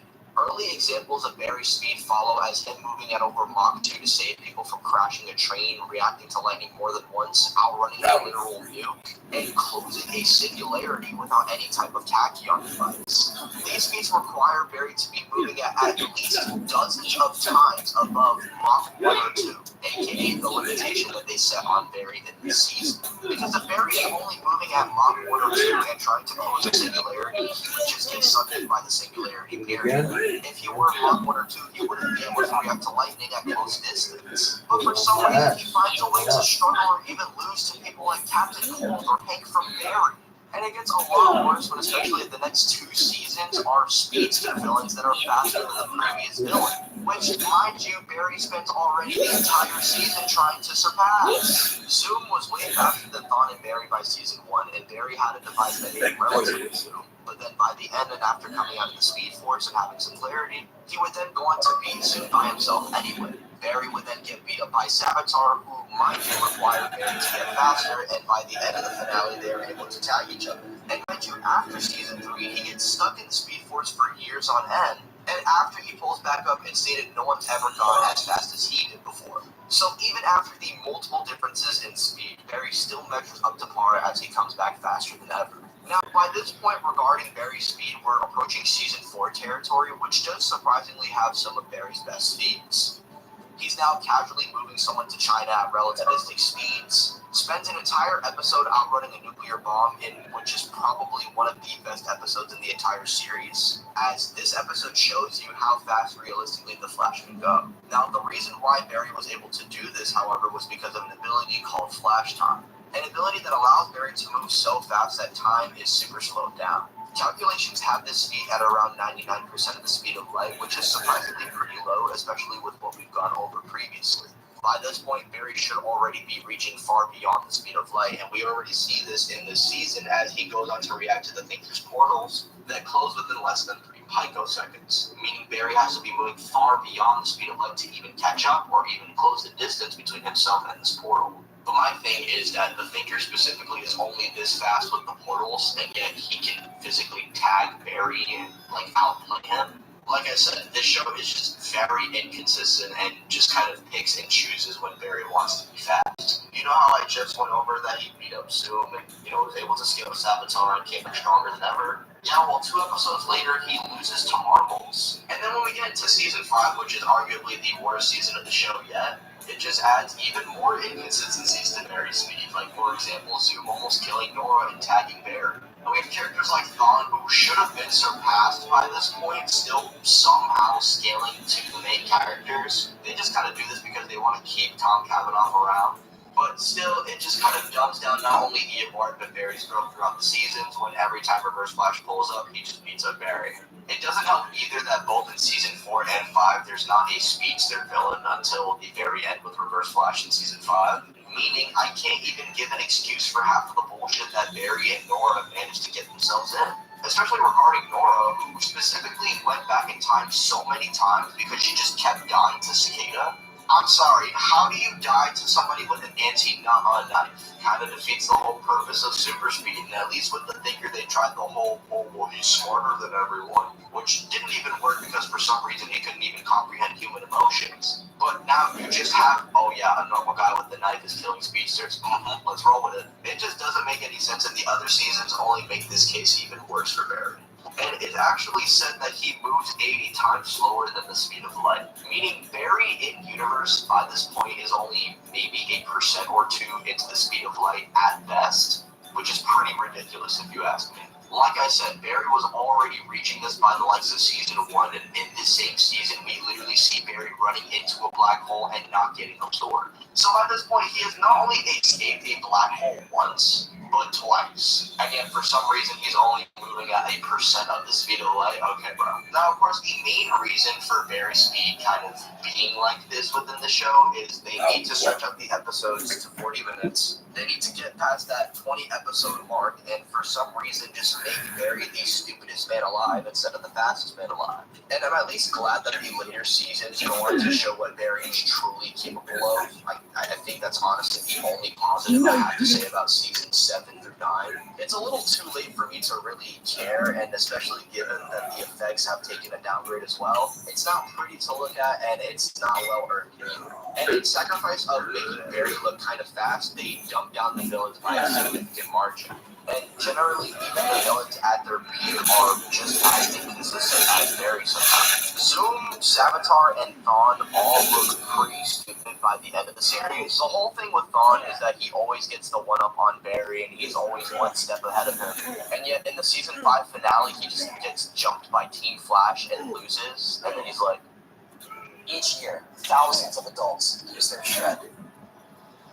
But it doesn't have to be this way. just rekindling your Team Flash and loses, and then he's like, oh, it isn't over, Flash. But like, bro, you just lost. Savitar and Zoom, who had Aura initially, are just dumbed down as supervillains with a complex goal and end up losing their own stupidity anyway on more than one occasion. Savitar gets stabbed by Nora when he's in armor, and then Godsking loses to Cecile, who, by the way, has normal human stats. But for some reason, with her mind-reading abilities, she ended up being somebody who can use telekinetic powers, and she can fly and beat up a bunch of Godskings. One last thing I would just like to mention, after the discovery of Flash Time, I don't think Barry should really ever lose to any type of buffoonery, ever. And if it were up to me, I honestly think by the end of Season 1, Barry should have stopped asking, Wells, Cisco, what do I do? There isn't a Flash without Wells. And Iris, we are the Flash. Stop dumbing down your characters to try and get watch time when nobody's watching your shit. This is why your show fell off. Even if you want to say Barry is like only Mach 2 or Mach 8 by the end of Season 3. By the time of season 4, he should be faster than ever. He's able to discover flash time, and he loses to somebody who's immobile. I genuinely can't stand the stupidity of this show, and honestly, I'm going to need to make more breakdowns specifically talking about this because, my goodness, this show gets my blood boiling, bro. In conclusion, just watch season 1 because the rest of the show sucks ass.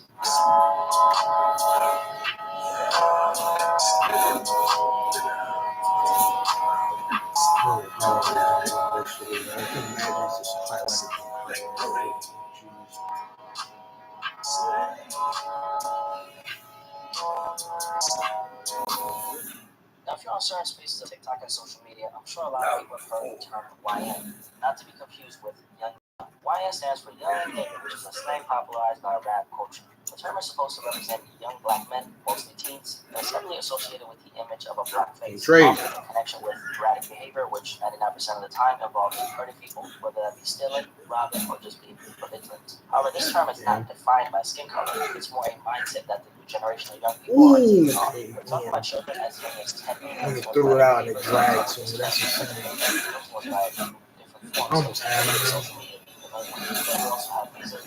I just didn't try to back away. A lot of the violent behavior of young people being publicized on social media right now can be connected to this mindset as well. And in this video, I want to talk about why the mindset is slowly moving society. Reverend King Von, who died back in 2020, might be the poster boy for this conversation. Von was not only the physical representation of what the YN term is associated with, which is a blackface, but King Von was also big on being a menace to society. That's what Von not only spoke about in his music, but he took pride in being the way he was. And then he got himself into an altercation in November 2020 and got himself killed. Now, Von is just one example out of many, but he was a famous rapper, so he managed to, at the very least, reap the rewards from Operator's Way. Through the means of making a bunch of money from his music, he gained a lot of notoriety, fame, and recognition during his short-lived career. And although Von isn't here anymore, his music continues to influence kids all over the world in a negative way. Without the ones like you, lag shoes, bro. What is happening? everything would suddenly stop. No matter your industry, Grainger's here for you with professional grade supplies. Call clickgrainger.com or just stop by. Grainger, for the ones who get it done. In a negative way.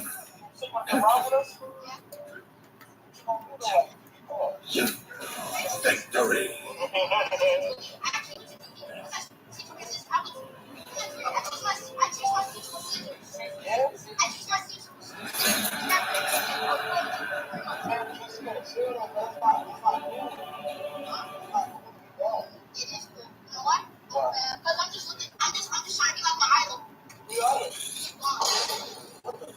Actually, that just played you, I thought was kind of like a skit when I first came across it, but it's actually real. Here we have a young black boy around the age of 10 or 12 being asked about riding around with grown men on a robbery spree. He's bragging about how he's been to juvie, how he heard his teacher, and that King Von influenced him to be this way.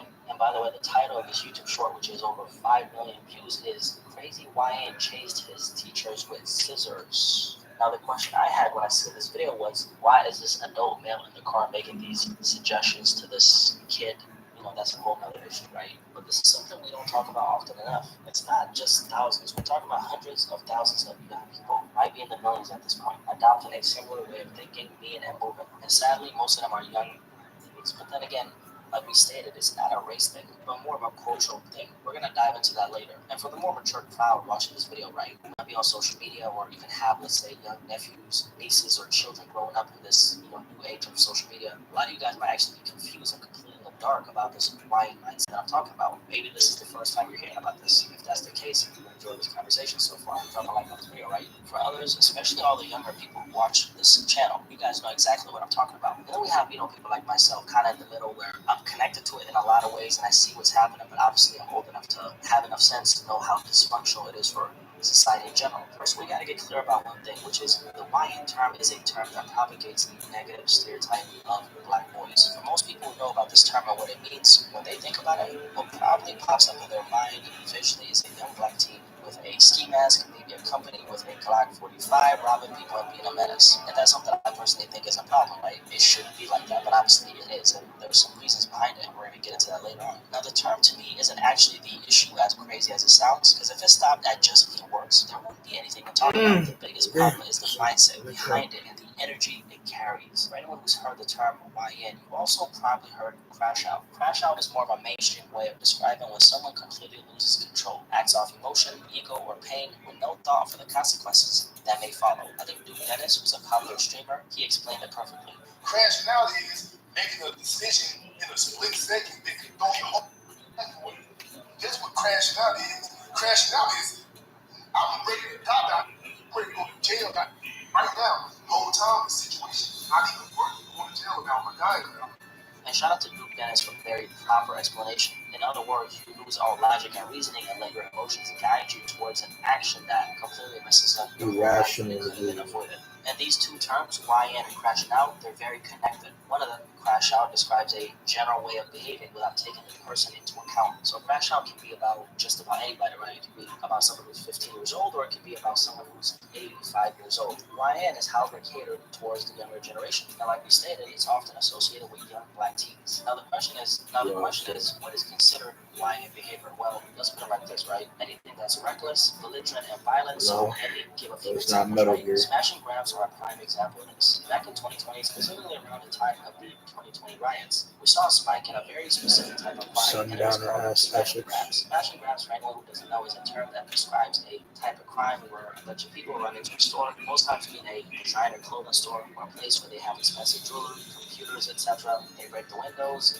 they run inside, take a bunch of shit, and they just did, right? A lot of this was happening in the major cities in the US, like New York, Los Angeles, etc. And a lot of that was happening connected to things that were going on at that time. Yes, I think crime got called was a turning point for Trump. I noticed how humans became way more, disconnected from each other after 2020. Overall, the way we interacted with each other as humans, right? But also what people were willing to do to others as far as hurting their fellow human beings. So with that shift, I noticed, and maybe you noticed this as well, I noticed how a lot of crimes were becoming way more vicious. Started to hear more and more people getting beat up and robbed. Gang violence became way more intense in communities all over the world, and kids started getting caught in the middle of it more.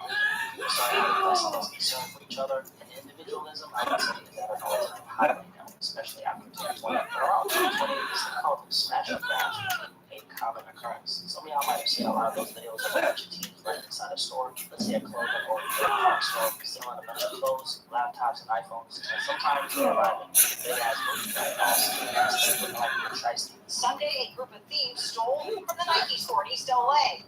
They're blurring their faces here to meet juveniles. And last week, a flash mob robbery occurred at the Americana at Brand, one of developer Rick Burns' I know it's a properties. fast He says execution, despite their does it. sophisticated security systems and armed guards, it still happens. And sometimes they arrive by themselves, like this man at this Apple store, and they clean out the whole spot.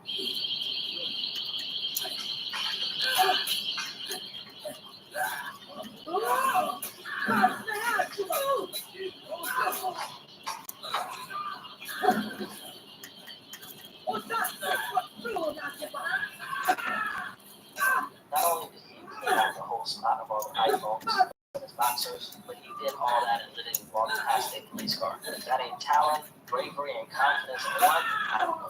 But in order to society, this is what people associate a YN with. Tries to ski mask. Let's focus on the behavior itself, because that's what we're talking about. The YN mindset is a way of behaving, operating, and seeing the world. The consequences of your actions will catch up to you. Like this clip of this white kid talking a bunch of trash to a police officer and getting manhandled. You ever sue the other driver after a car accident?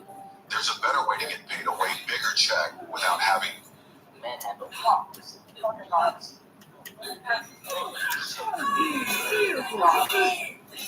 Well, what's up? I want to cut it right there because this is very strict these days, okay? This is the result was the young man begging for mercy on the rap, okay? Now, rap music has been a huge component of pushing the normalization of the mindset, and this is something I've spoken about here for years in different contexts. You've seen countless young rappers crashing out for absolutely no reason, whether it's homophobic, in the Ticket case, or killing one of the biggest drill rappers at the time, Pop Smoke. That's a concoction of crash out and wine. And you often see games about this kind of thing, but I've yet to see an actual real conversation about this phenomenon and why it needs to be abolished. We're talking about young people large amounts, acting reckless, belligerent, hurting people in the process. They have to regard for how it's going to affect their lives and others. And it's also not the older generation, let's say the 80s babies, weren't that demon time or the crack era, okay, because they obviously were abstinent. It's just that we keep on seeing more recklessness and more innocent people. A lot of this is being televised to an entire generation of young children through social media. And the number one, commonality that I've observed in this type of behavior is structure or lack thereof. Often we see this type of behavior in society, either in your own backyard or in close proximity to you or the people you love. You'll notice how a lot of these young boys, right, specifically young boys, because young girls aren't out here like without ski masks and like robbing stores, right? Most times they're not 99% of the cases they're not. You'll notice how a lot of these young boys come from fatherless households, and 9 times out of 10, they were most likely raised by a single mother. A lot of times we also see another thing, which is they either come from an impoverished background. If not that, at the very least, we're talking about a working class background. And here's the thing, what happens when a father is absent in a lot of cases? Well, according to the studies, this has been very well documented. They say the following: research shows when a child grows up in a father-absent home, he or she is 4 times more likely to live in poverty, more likely to suffer emotional and behavioral problems. Children of single mothers show higher levels of aggressive behavior than children born to married mothers. And number 4 is very major.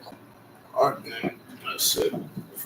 Hold out some other people and just the fact that I've been out streaming for 2 hours now. Then that's enough. Hope you guys enjoyed the stream. I appreciate y'all for joining and peeking. You know what I'm saying? Stream here and there if you have. I appreciate, people that will be watching it after. That's it for me. I love y'all. I'm gonna see you guys in the next one. Peace out, mommy. Love y'all.